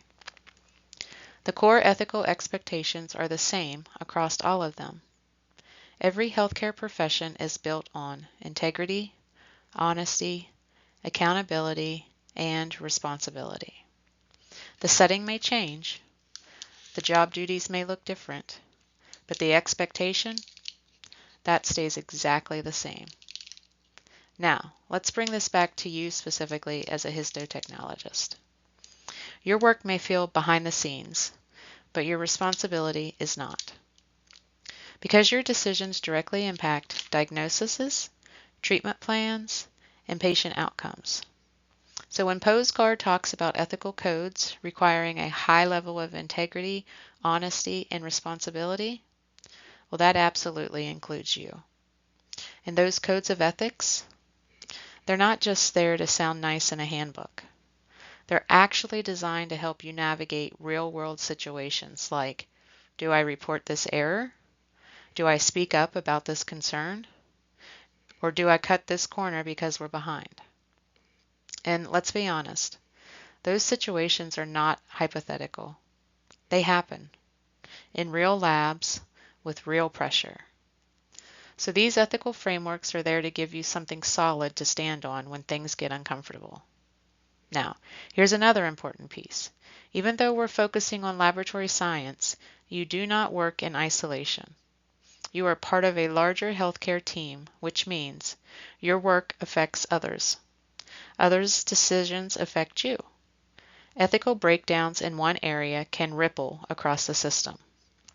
So understanding how other professions approach ethics actually makes you a stronger, more aware lab professional. Now let's pause for a second and ask a harder question.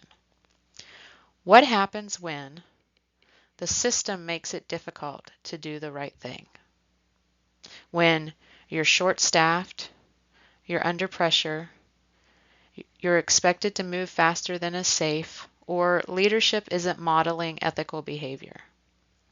Because that's where ethics really gets tested. It's easy to be ethical when everything is going smoothly. It's much harder when doing the right thing is inconvenient, uncomfortable, or unpopular. And that is exactly where we're going next. Now, this one concept, this one hits a little different. Because up to this point, we've talked about laws, ethics, responsibilities, and expectations. But this slide acknowledges something very real. Sometimes the system makes it hard to live up to those expectations. And that's where moral injury comes in. Moral injury is not weakness. Let me say that again because it matters. This is not a personal failure. It's what happens when you are repeatedly asked to act in ways that conflict with your values, or when you are prevented from doing what you know is right. So imagine this in a lab setting. You know the correct process. You know what safe, ethical practice looks like. But you're short-staffed, you're behind, you're being pushed to move faster, supplies are limited, and expectations don't match reality. Suddenly, you're in this uncomfortable space where you're thinking, this isn't how this should be, but you feel like you don't have a choice. That tension? Well, that's moral injury. Now, this didn't just appear overnight. Even before COVID, healthcare professionals were dealing with increasing patient volumes, shrinking resources, and pressure to do more with less. And then COVID came in and said, let's turn that up to about a 12. We saw equipment shortages, staffing crises, increased severity of illness, and extended work hours. And healthcare workers across all disciplines were put in situations where the right thing wasn't always possible. Now, let's bring this back to histotechnology. Moral injury in the lab can look like feeling pressured to rush processing, skipping or shortening steps to keep up, not having adequate reagents or supplies, or being unable to maintain the quality you were trained to uphold. And over time, that does something to you. It can lead to burnout, disengagement, frustration, or even normalization of shortcuts. And that last one, that's where it gets dangerous. Because when shortcuts start to feel normal, that's when patient safety is at risk. So recognizing moral injury is critical, not just in yourself, but in your coworkers too. Because if you can identify it, you can start to address it. Speaking up, documenting concerns, supporting each other, and using proper reporting channels. And sometimes, just acknowledging that what you're feeling is valid can make a huge difference. Because again, this is not about weakness. It's about being placed in a system that doesn't always align with the standards we're trained to uphold. And navigating that is part of being a healthcare professional. So as we move forward, we're going to shift gears slightly and clarify something important about your professional identity, the distinctions in your professional standing, and what that means for your responsibilities. Okay, now we're shifting into something that directly impacts you as a professional, your credentials. Because understanding the difference between certification and licensure is not just academic, it's career defining. And honestly, this is one of those areas where people think they understand it, but get into trouble because they don't fully grasp the difference. So let's break this down in a way that actually sticks. First, certification. Certification is what most of you are working toward or already have. HT or HTL, certified by the ASCP. What does certification do? It says this person has met professional standards and demonstrated competency.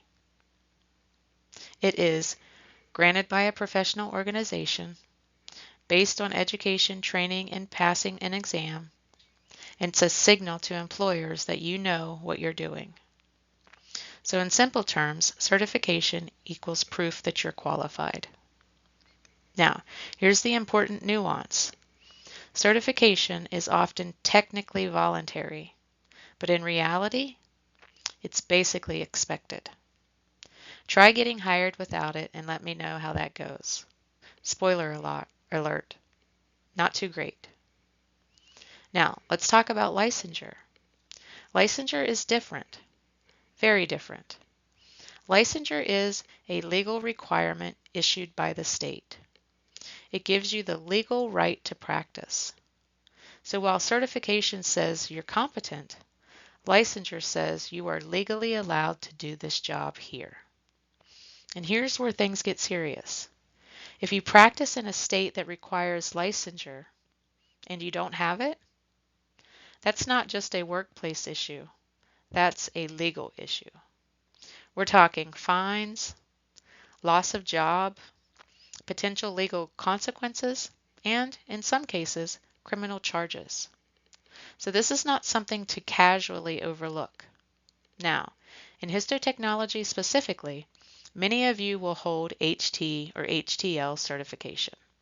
Some states will also require state licensure. Some states do not, which means it is your responsibility to know the rules where you practice. Not your supervisor, not HR, and not someone probably told me once. You. because I didn't know is not a defense in a legal setting. Now here's another layer to this. Your level of certification also reflects your scope and depth of practice. For example, HT versus HTL, entry level versus advanced responsibilities, leadership, validation, troubleshooting. So your credentials don't just define if you can work, they help define how you practice. And that ties directly into something we're heading into next, professional boundaries. Because once you understand what you are certified to do or licensed to do, the next question becomes, what should you do and what shouldn't you do? This one is non-negotiable. If you take nothing else from this section, know your scope of practice. Because we just talked about certification and licensure. Those define who you are professionally. But your scope of practice defines what you are legally allowed to do. And those are not the same thing. Scope of practice is determined by state laws, professional guidelines, and institutional policies. So it's not just one rule book, it's multiple layers working together.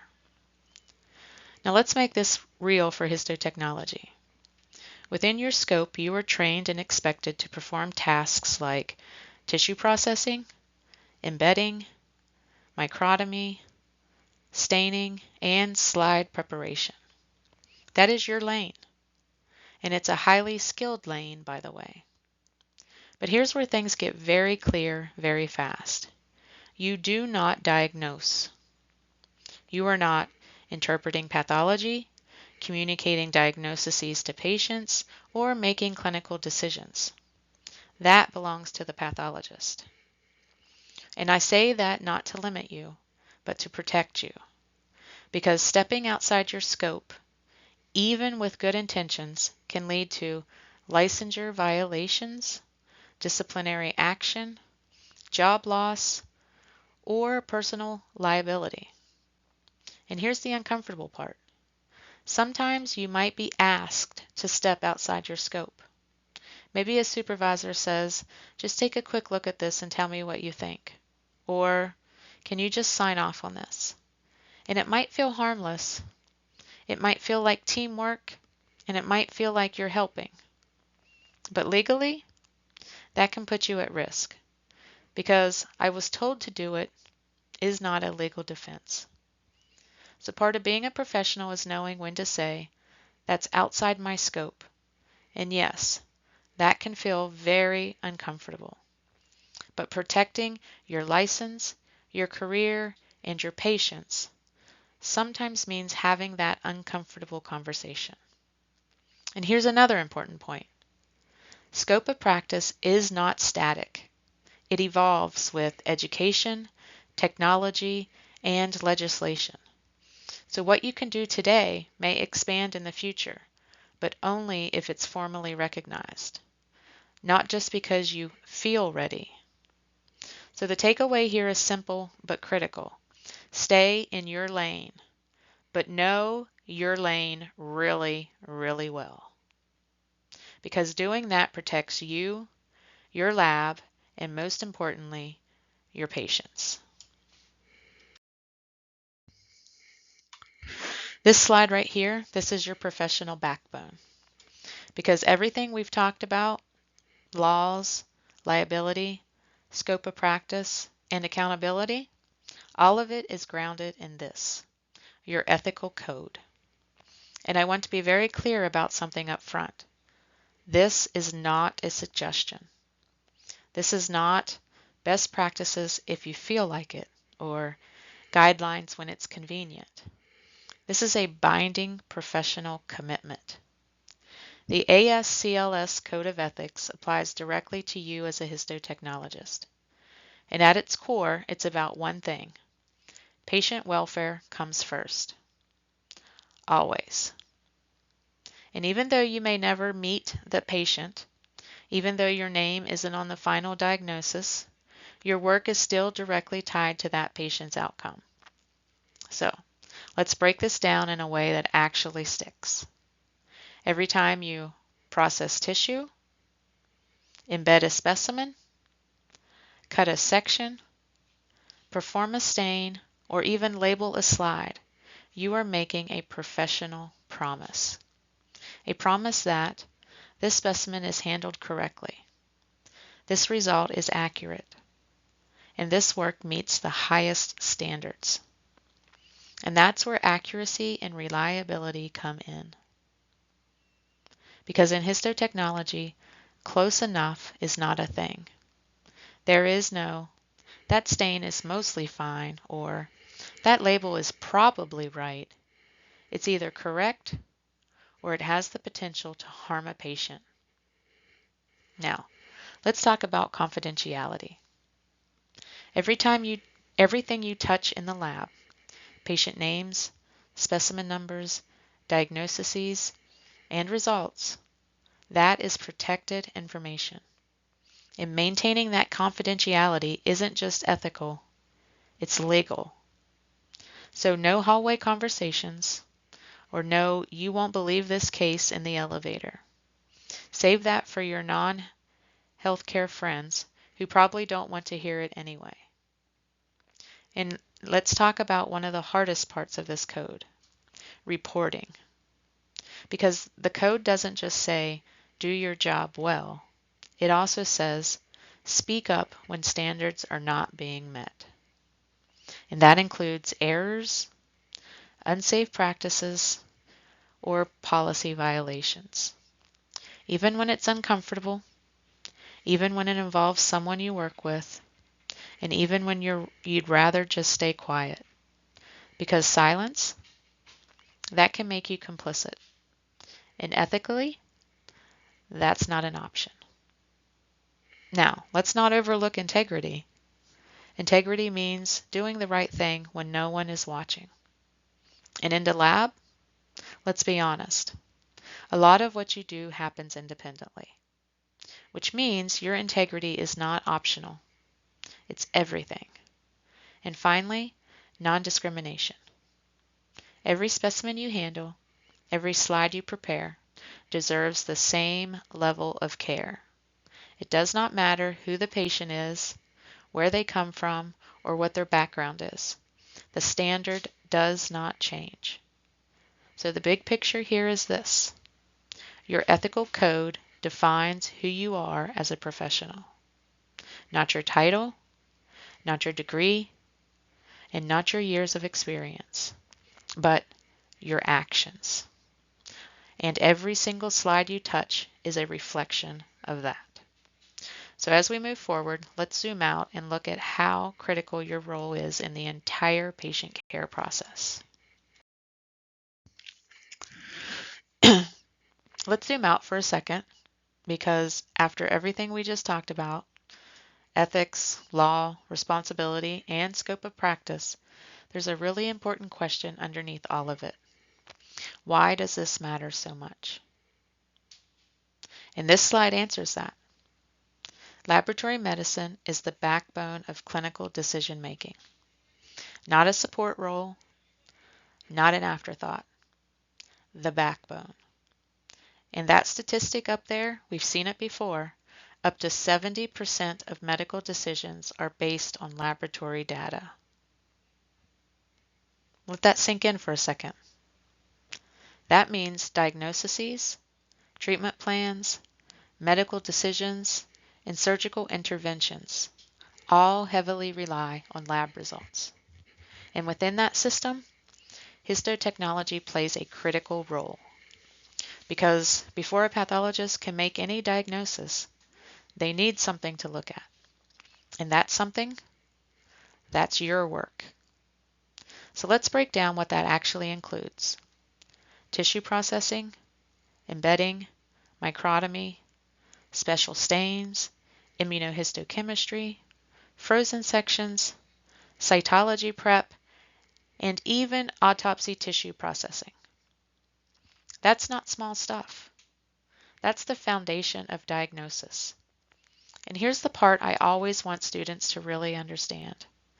The quality of a diagnosis is only as good as the quality of the slide.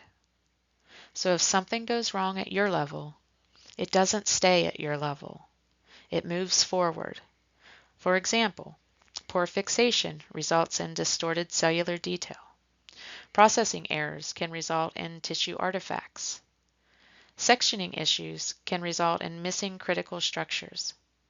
And staining failures can lead to misinterpretation. And suddenly, the pathologist is working with compromised information. And that can lead to misdiagnosis, delayed diagnosis, or incorrect treatment. Which brings us right back to everything we've been talking about, patient impact. Because this is not just about lab quality. This is about real people, real diagnoses, and real outcomes. Now, I'll say this in a way that sticks. You may not diagnose, but you absolutely influence diagnosis every single day. So when you're cutting corners, rushing steps, or skipping checks, you're not just affecting workflow, you're affecting clinical decision making. And that's why your ethical code matters. That's why your scope of practice matters. And that's why accuracy matters. Because your work doesn't end in the lab, it follows the patient. Now, with that level of responsibility, we need to ask the very next real question. What happens when things go wrong?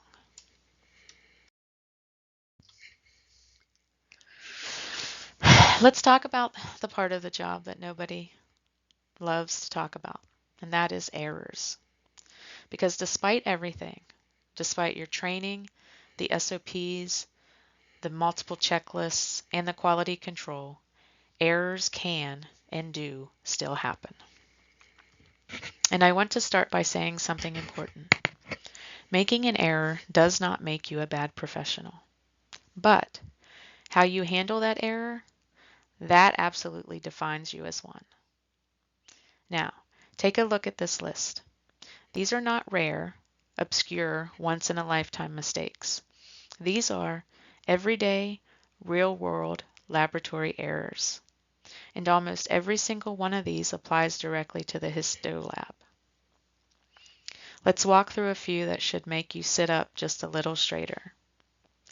Receiving, labeling, or handling samples incorrectly. This is where everything begins. And if it starts wrong, everything downstream is wrong. Mixing up one sample with another. This is one of the most serious errors in healthcare, because now the right diagnosis goes to the wrong patient. That's not just a lab error, that's a life-altering event. Contaminating a sample. Maybe it's a dirty water bath. Maybe it's cross-contamination. Or maybe it's tissue carryover. And suddenly what you're looking at isn't actually what came from that patient. Losing a specimen. This one hits hard because you can't redo a biopsy in many cases. So when a specimen is lost, that may mean another procedure, another delay, and more risk for the patient. Delayed processing. This one is sneaky because it doesn't feel like a dramatic error. But delays can lead to poor fixation, tissue degradation, and compromised diagnosis.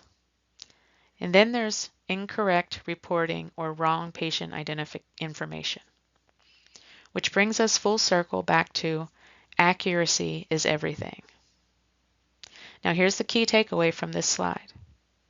Errors don't just happen in one big dramatic moment. They often happen in small steps, missed checks, rushed processes, or assumptions. And that's why your quality control systems matter so much. Things like verifying patient identifiers, following SOPs exactly, checking and double-checking labels, monitoring processing schedules, and maintaining clean equipment. Those aren't just extra steps. They are barriers. barriers between a normal day in the lab and a serious patient safety event. And your attention to detail? Well, that is one of your most powerful tools.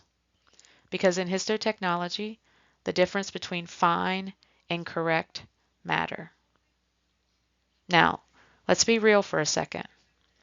You will have days where you're busy, you're tired, you're behind, and you're thinking, this is probably fine.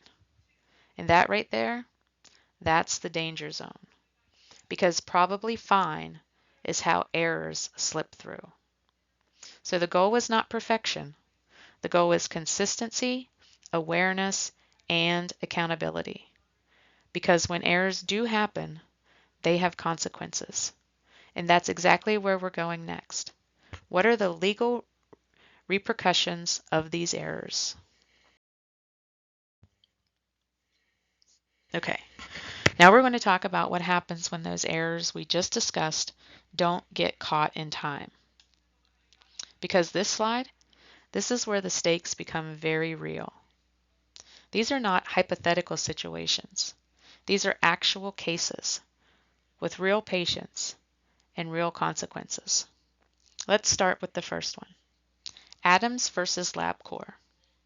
Cytotechnologists failed to identify abnormalities in Pap smears, which delayed a cancer diagnosis. Now think about that for a second.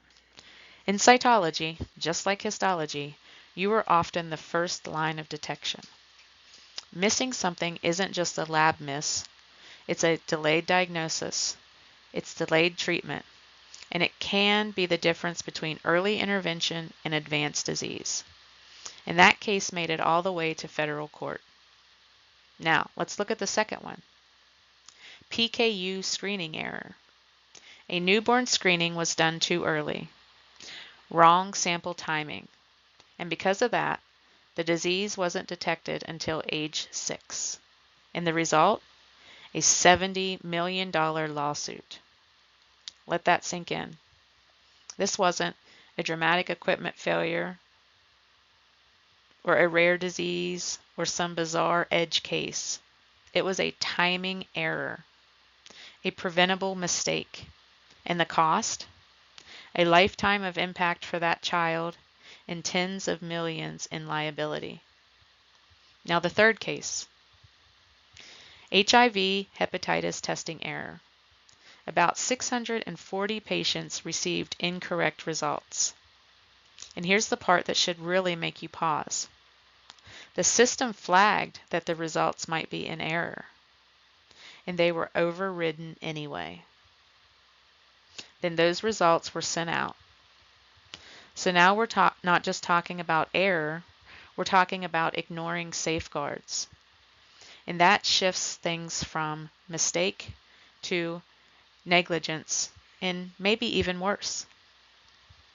Now here's the big picture takeaway from all three of these. Laboratory errors don't stay in the lab. They move outward into patient lives, clinical decisions, and the legal systems, and ultimately, courtrooms. And I want to be really clear here. These cases are not rare outliers.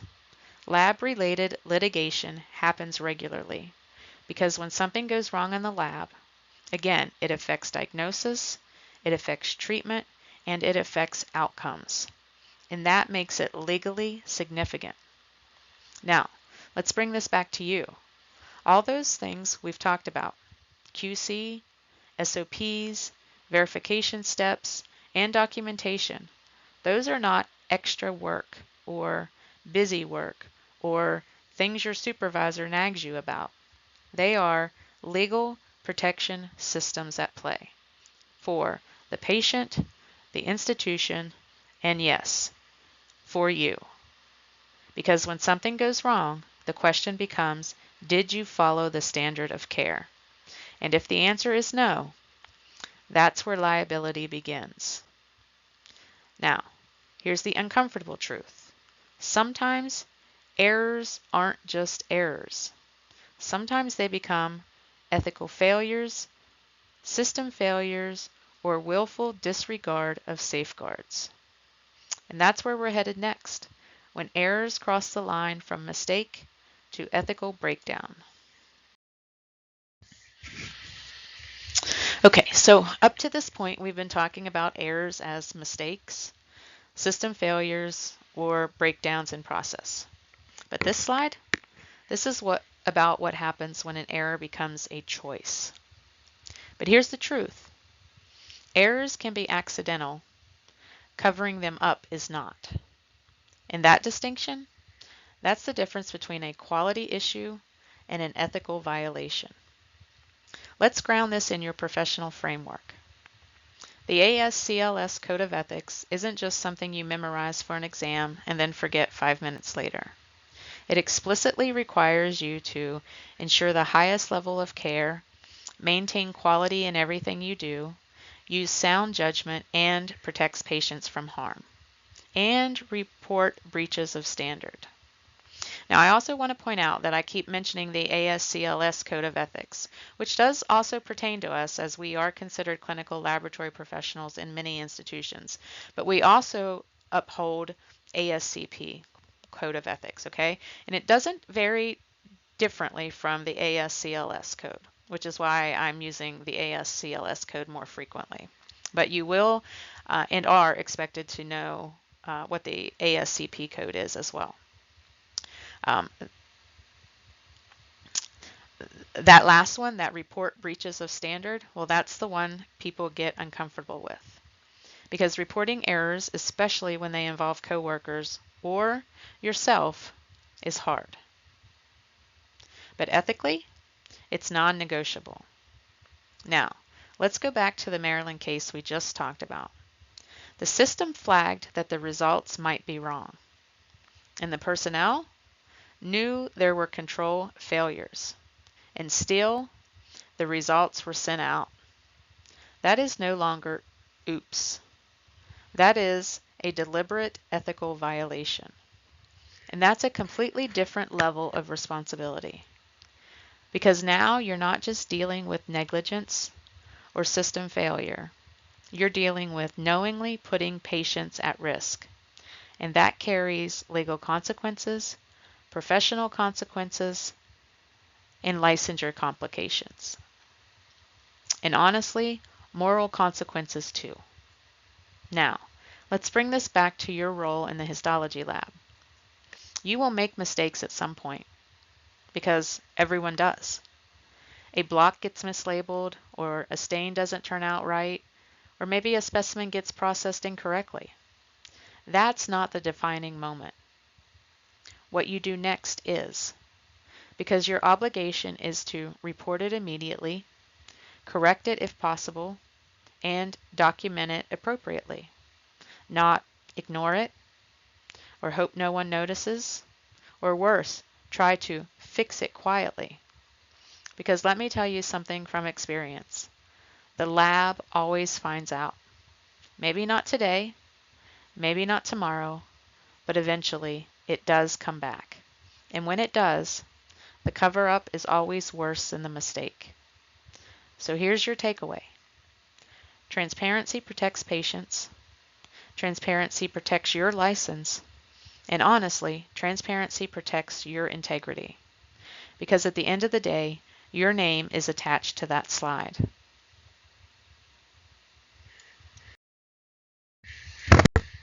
Okay, this is one of those questions that feels like it should have a simple answer.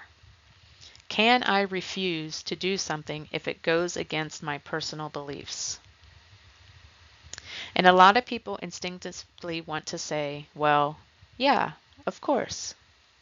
But in healthcare, it's not that simple. Let's walk through the case on this slide. A laboratory staff technician refused to perform testing on AIDS-contaminated fluids. Her reasoning? Religious beliefs. She stated that performing the test would go against God's will. Now, regardless of personal opinions on that, the legal system had to answer a very specific question. Can a healthcare professional refuse to perform assigned duties based on personal beliefs? And the answer in this case was no. She was warned, suspended, and ultimately terminated. And when the case went to court, the court upheld the termination as just cause.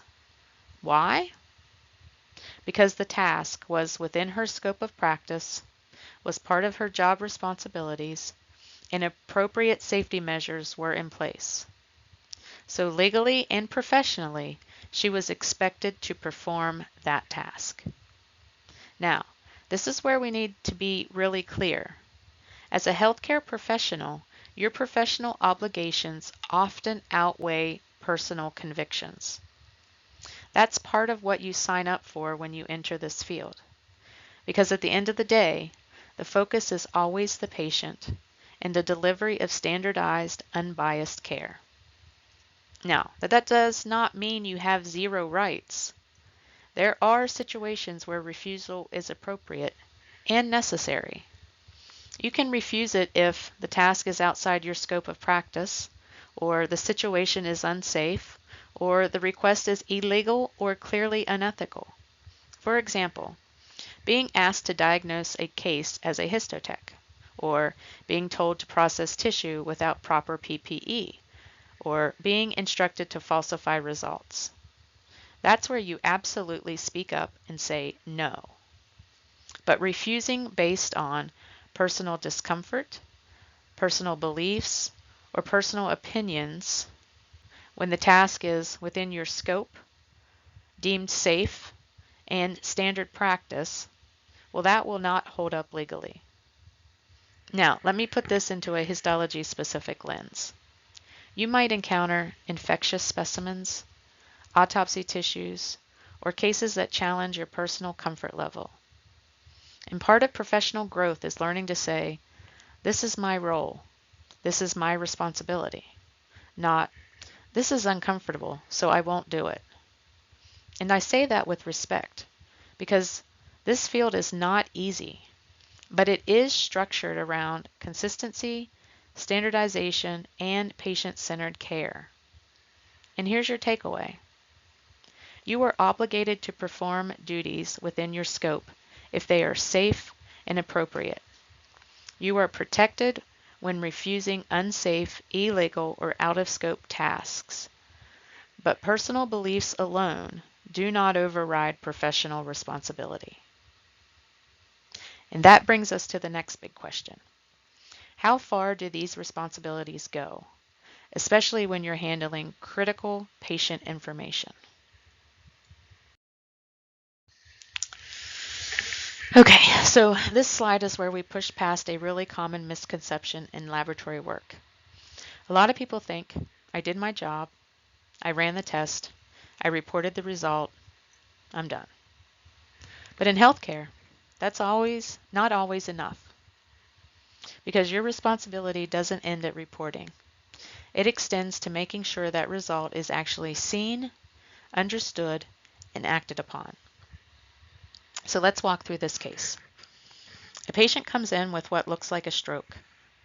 And during the workup, there's a critically high blood glucose. Now here's the problem. That result was documented, but not followed up. And that matters a lot, because severe hyperglycemia can mimic stroke symptoms. So now you have a situation where a critical lab value was identified, it had direct clinical relevance, and it was essentially ignored. That's not just a missed opportunity, that's a breakdown in patient care. And the reviewer in this case pointed out several issues. The abnormal result wasn't addressed, the patient's history was inaccurately documented, and the lab wasn't represented in care discussions. But here's the key takeaway for you. Critical values require action, not just documentation. Now, let's bring this into your world as a histotechnologist. You might be thinking, okay, but I'm not running glucose tests. Fair. But you are handling frozen sections, critical biopsy specimens, stat cases, and diagnoses that can immediately impact treatment. And in those situations, Time matters.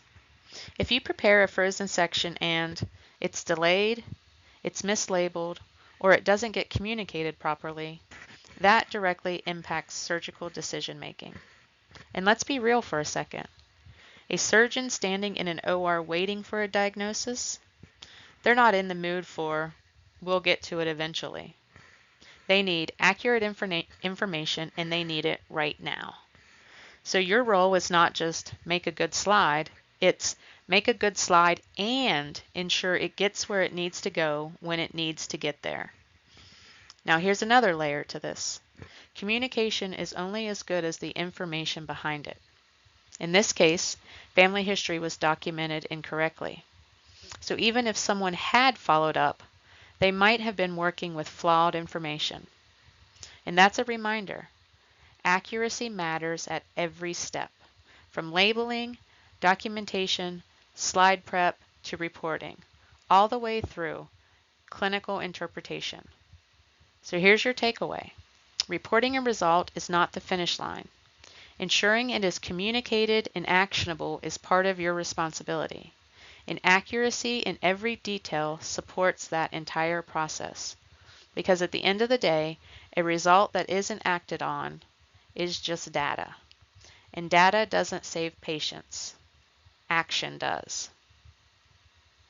Now, this idea of communication, accuracy, and shared responsibility isn't unique to the lab. Let's look at what other healthcare professions can teach us about getting this right.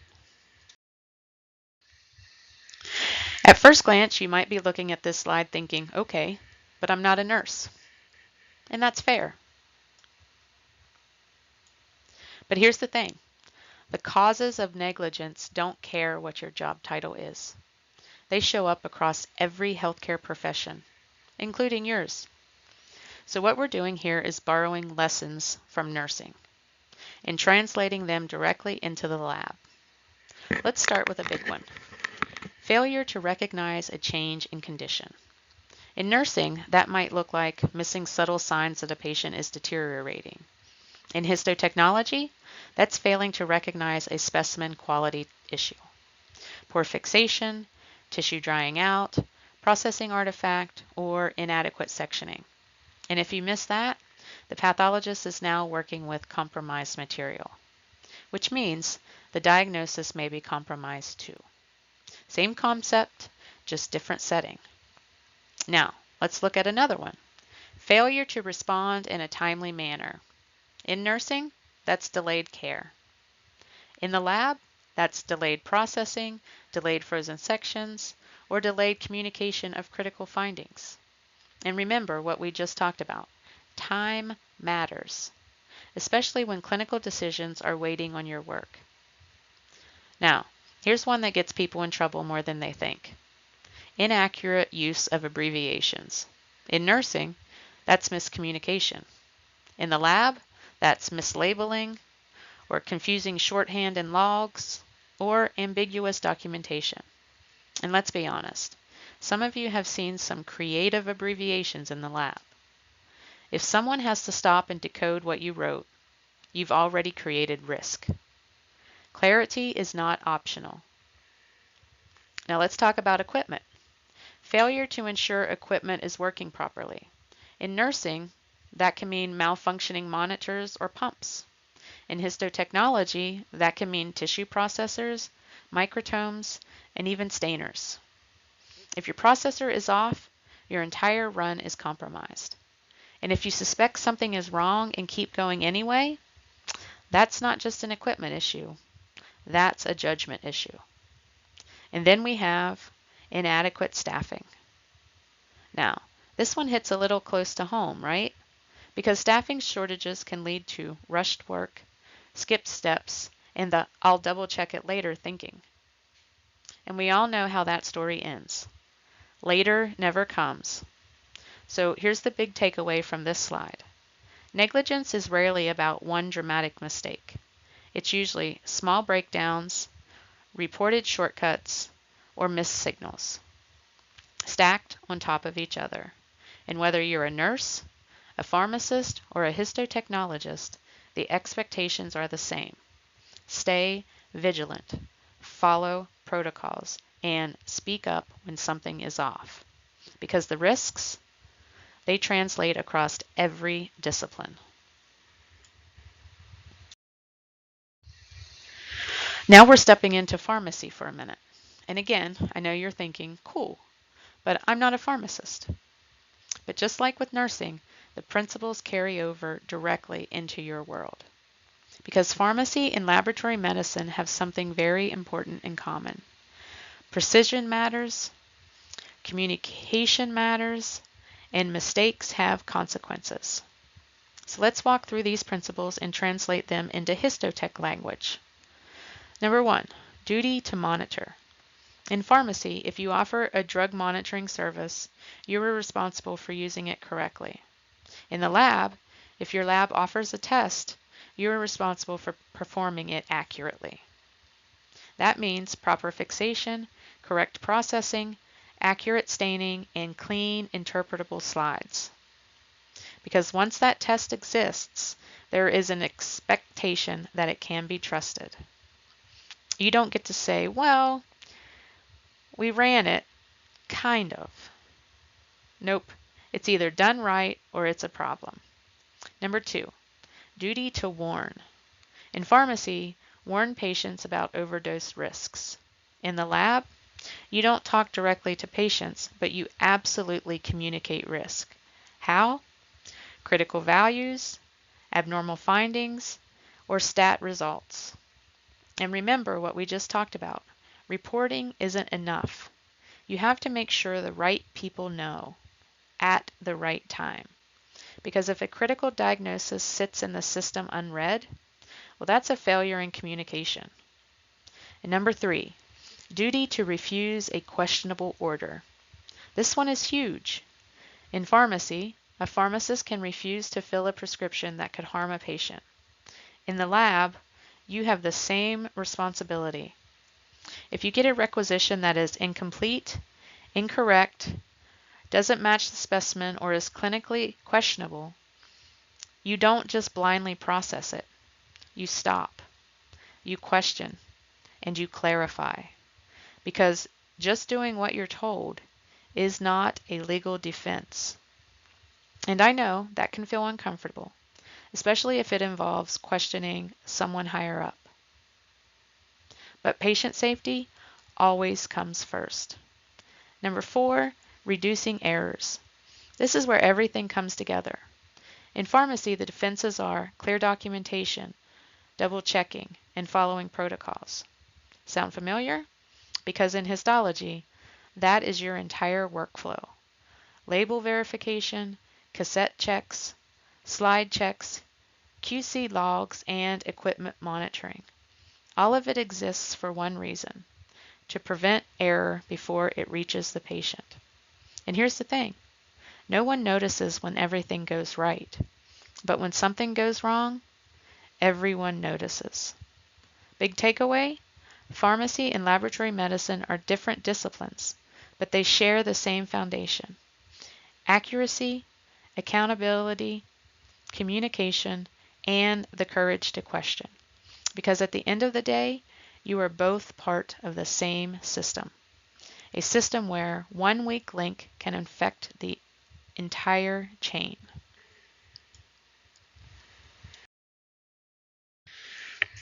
All right, one more discipline to borrow from: radiology. And just like we saw with nursing and pharmacy, the risks may look different on the surface, but the underlying issues are exactly the same.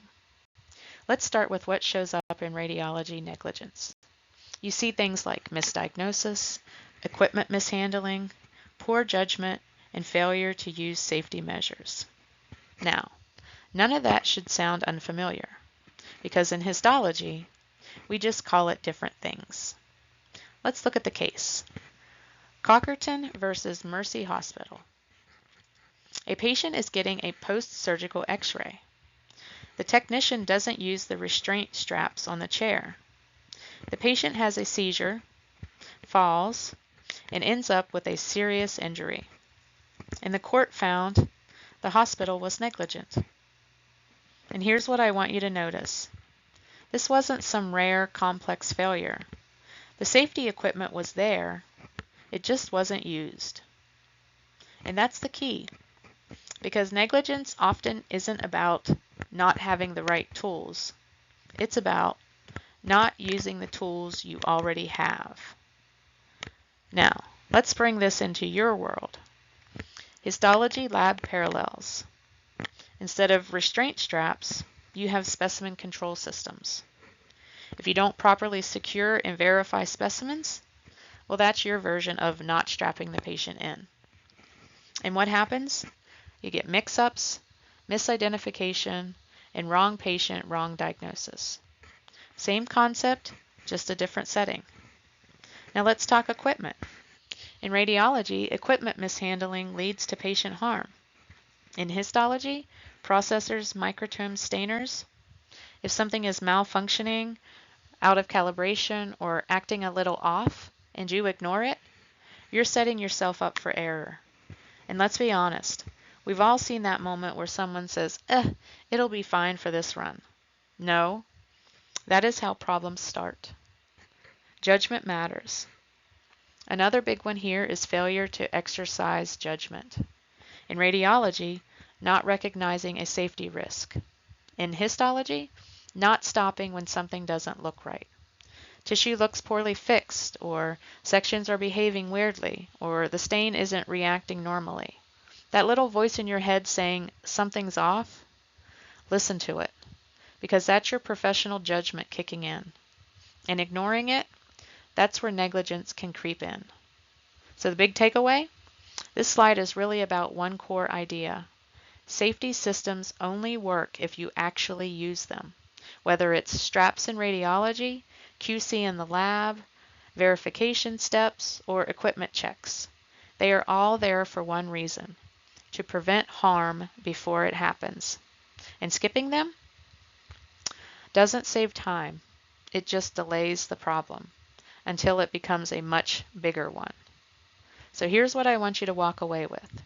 Secure your specimens, trust your judgment, respect your equipment, and never ignore something that feels off. Because in both radiology and histology, small lapses in safety can lead to big, big consequences. Now,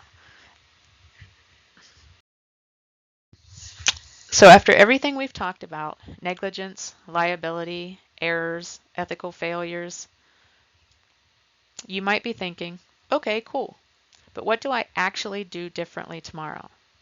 That's exactly what the slide is. Think of this as your professional survival guide. And I don't mean that dramatically, although a little dramatically, because every single item on this list protects you, protects your patient, and protects your career. Let's break a few of these down in real life terms. Break down barriers between departments. In histology, you don't work in a bubble. You are constantly interacting with pathology, surgery, nursing, and even accessioning.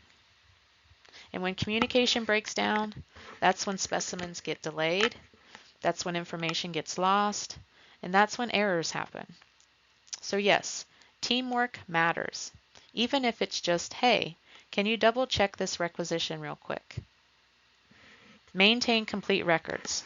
This one is your legal best friend. If it's not documented, it didn't happen. I don't care if you know you fixed that issue. If it's not written down, good luck defending it later. Documentation is not busy work. It's your receipts. Know your standards. Providing care comparable to national standard means you don't just do things the way we've always done them. You stay aligned with ASCLS, CAP, CLIA, best practices, and ASCP.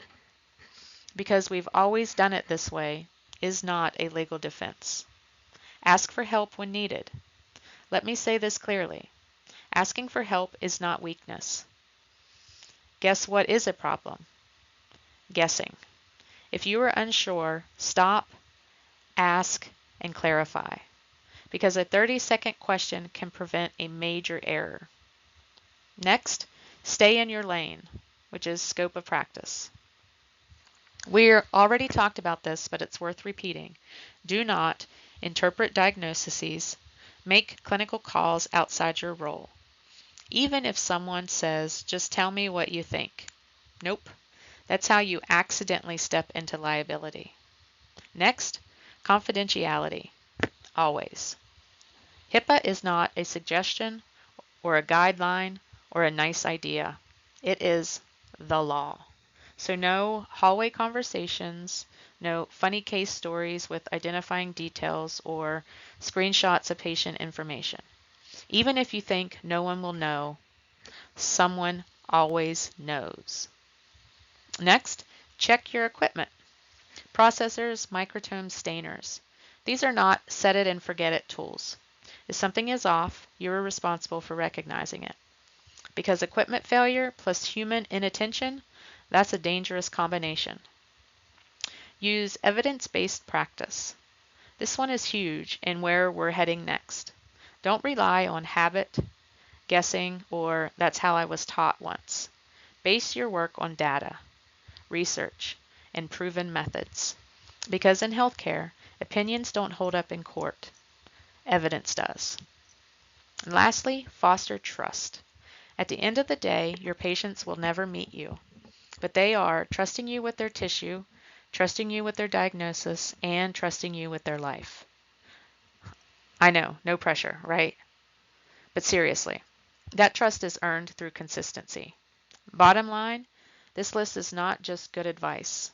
It is your roadmap to practicing safely, avoiding liability, and being the kind of professional people trust. And now we're going to zoom in on one of the most important pieces on that list, evidence-based practice. Because doing things the right way is just as important as doing things the legal way. All right, this is where everything we just talked about really comes together. We just went through that professional survival guide, right? Documentation, communication, staying in scope, and following standards. Evidence-based practice is what ties all of that together into one solid approach. So what is EBT really? Or I'm sorry, EBP really? You'll see the definition on the slide, but let me translate it into real life. Evidence-based practice means you use your training and experience, you follow the best available research, and you consider the specific patient situation. So it's not just, this is how I've always done it. And it's not just, this is what the textbook says. It's the combination of knowledge and evidence and judgment. Now, let's bring this into the histology lab, because this is where it really matters. When you follow CAP guidelines for fixation, validated IHC protocols, or CLIA quality control standards, you're not just being by the book. You are practicing defensible medicine. And that word matters, defensible. But if something goes wrong, one of the first questions asked is, did you follow established standards? If the answer is yes, you are in a much stronger position. If the answer is, well, this is just how we do it here, that's not going to hold up well. Why EBP matters legally is, let's be very real for a second. Evidence-based practice is not just about better outcomes. It is about protecting yourself. Because it standardizes what you do, it reduces variability, it minimizes errors, and it aligns you with national expectations. And in court, standard of care equals what a reasonable professional would do. EBP helps define that standard. Think about something simple. Fixation time. If you underfix tissue, morphology suffers, staining suffers, and diagnosis can be affected.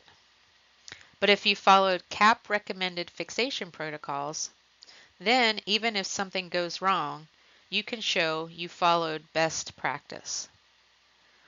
Or take IHC.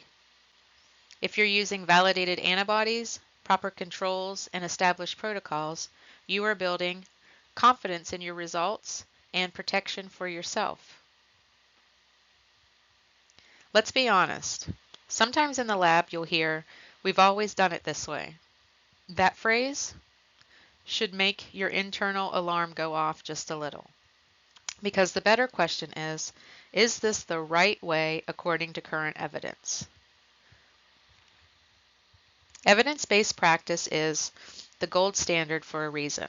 It improves patient outcomes, reduces errors, standardizes practice, and protects you legally. So here's the reality. You can do everything right. You can follow every protocol. You can practice perfectly within evidence-based standards and still end up facing a legal challenge. So next, we're going to talk about what defenses are available to you, because knowing how to practice safely is one thing. Knowing how to protect yourself when things go wrong is another. All right, so let's talk about the question nobody really wants to ask, but everybody should understand. What happens if you get sued anyway? Because here's the reality. You can follow protocols, practice ethically, and do everything right, and still end up involved in a legal case. So this slide is about how you may be protected if that happens. First, big picture, these are called legal defenses. They don't mean nothing went wrong. They mean there are legal reasons you may not be fully or at all liable. But let's start with this quote at the bottom. "Ignorance of the law excuses no man." Translation? You can't say, "I didn't know." "I didn't know the policy." "I didn't know the protocol," or "I didn't know I wasn't supposed to do that." That does not protect you. So knowledge is not optional in this profession. Let's walk through a few key defenses. The first one, assumption of risk. This is when a patient knowingly accepts a risk. Think informed consent or known complications.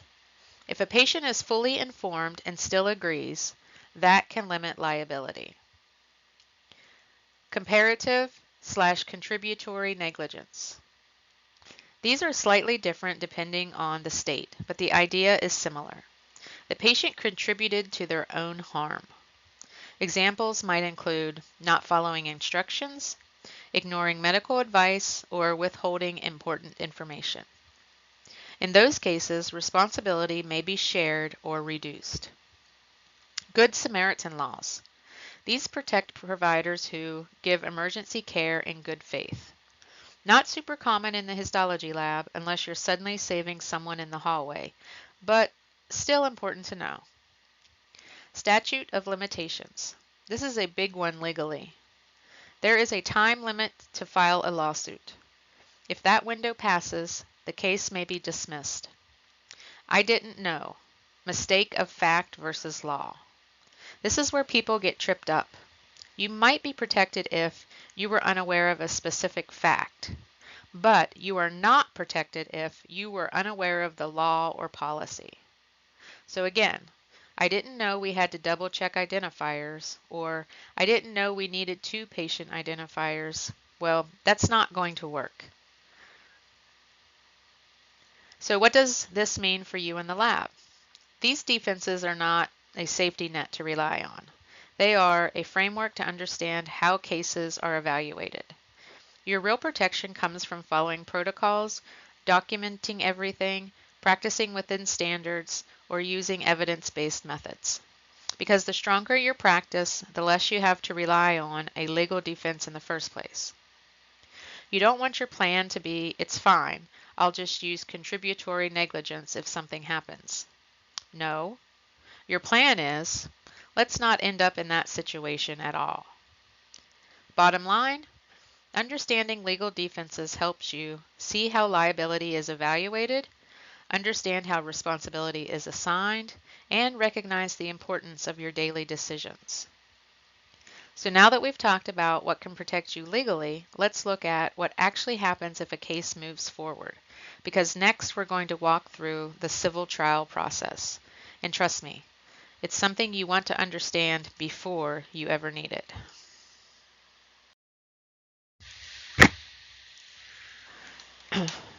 Now that you know some of the defenses, let's look at the actual steps if you're ever sued. The civil trial process can seem daunting, but it follows a clear path, starting with a complaint and moving through discovery, where both sides gather evidence. This is where your meticulous documentation becomes incredibly important. Your lab reports, QC logs, and specimen tracking records will be scrutinized. Remember, in a civil case, the burden of proof is a preponderance of the evidence, meaning it's more likely than not that negligence occurred. So, document everything as if it will be read by a jury. Okay, so this slide is where everything we've talked about starts to come together into something you can actually use. Think of this as your daily decision-making framework, because law and ethics aren't just things that show up in lawsuits, in textbooks, or in worst-case scenarios. They show up in the small decisions you make every single day in the lab. You have a duty to every patient, and I want to be really clear about this. That cassette in front of you, that is not just a block. It represents a person, a diagnosis, and potentially life-changing information. So your responsibility is not abstract. It is very real, very personal, and very immediate. Follow your SOPs and guidelines. And I know SOPs can feel repetitive, but they are literally the standard of care. When you follow them, you reduce variability, you reduce risk, and you protect yourself legally. When you don't follow them, well, that's where the problems start. Prevent harm.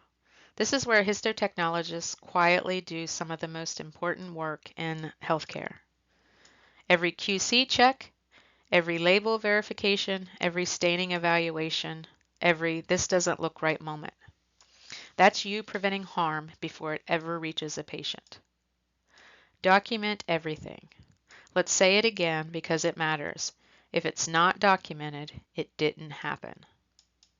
Your documentation is your memory, your evidence, your legal protection. And when things get reviewed months later, that's what people will rely on.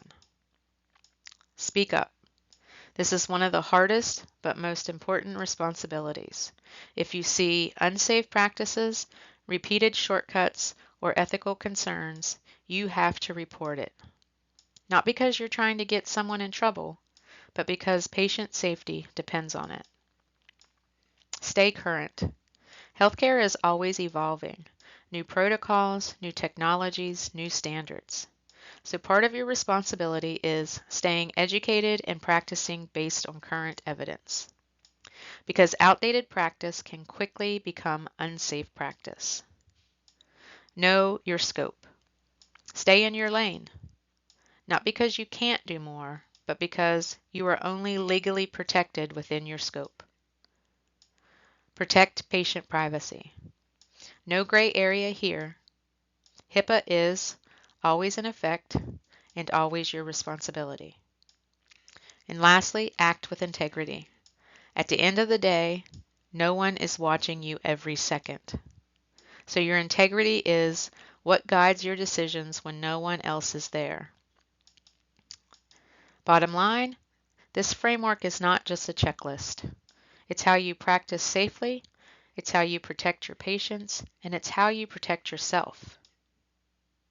So now that we've built this foundation, let's put it into action. Because next we're going to walk through real-world scenarios you could absolutely encounter in the lab.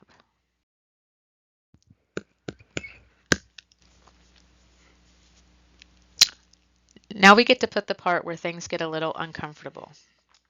Because up until now, we've been talking about concepts. Now we're going to talk about what you would actually do. Why this slide matters is because these are not random scenarios.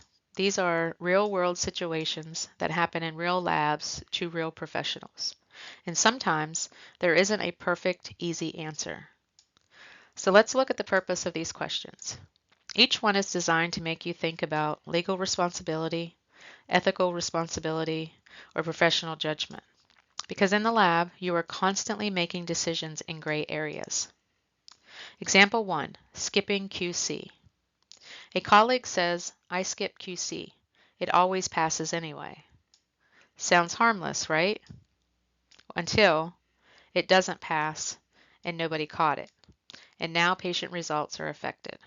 So now the question becomes, what's your responsibility? Ignore it, say something, or report it. That's where your ethical framework comes in. Example 2, mislabeling after sign-out.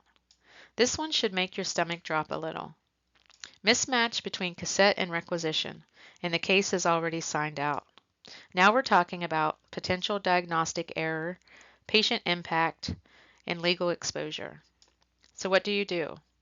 Not, well, it's already signed out, but how do I correct this immediately and appropriately? Example 3, chronic understaffing. This one hits close to home. You're being asked to do more than is safe. Now you're balancing job expectations, patient safety, and legal liability.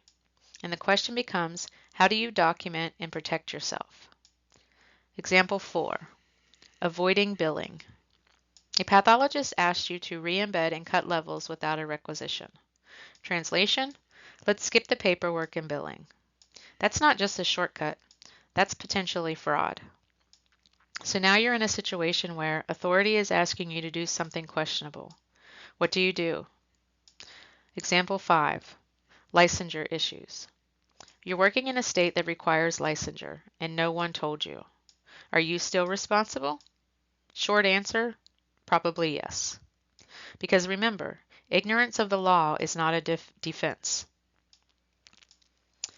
These scenarios are meant to show you this profession is not just technical. It is ethical and legal decision making every single day.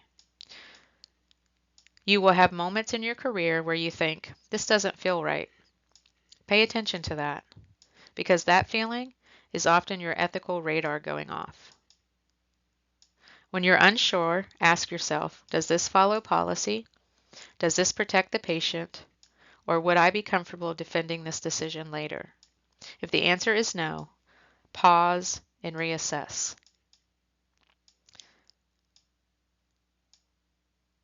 So now that we've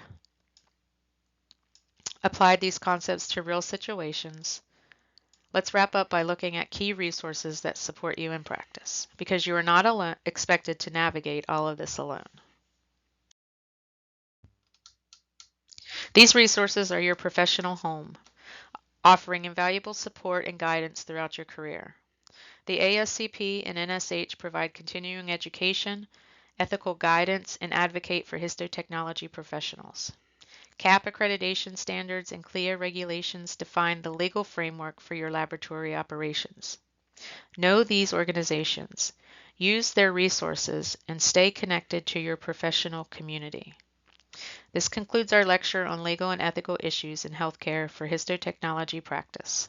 Sorry it was so long, but thank you for hanging in there.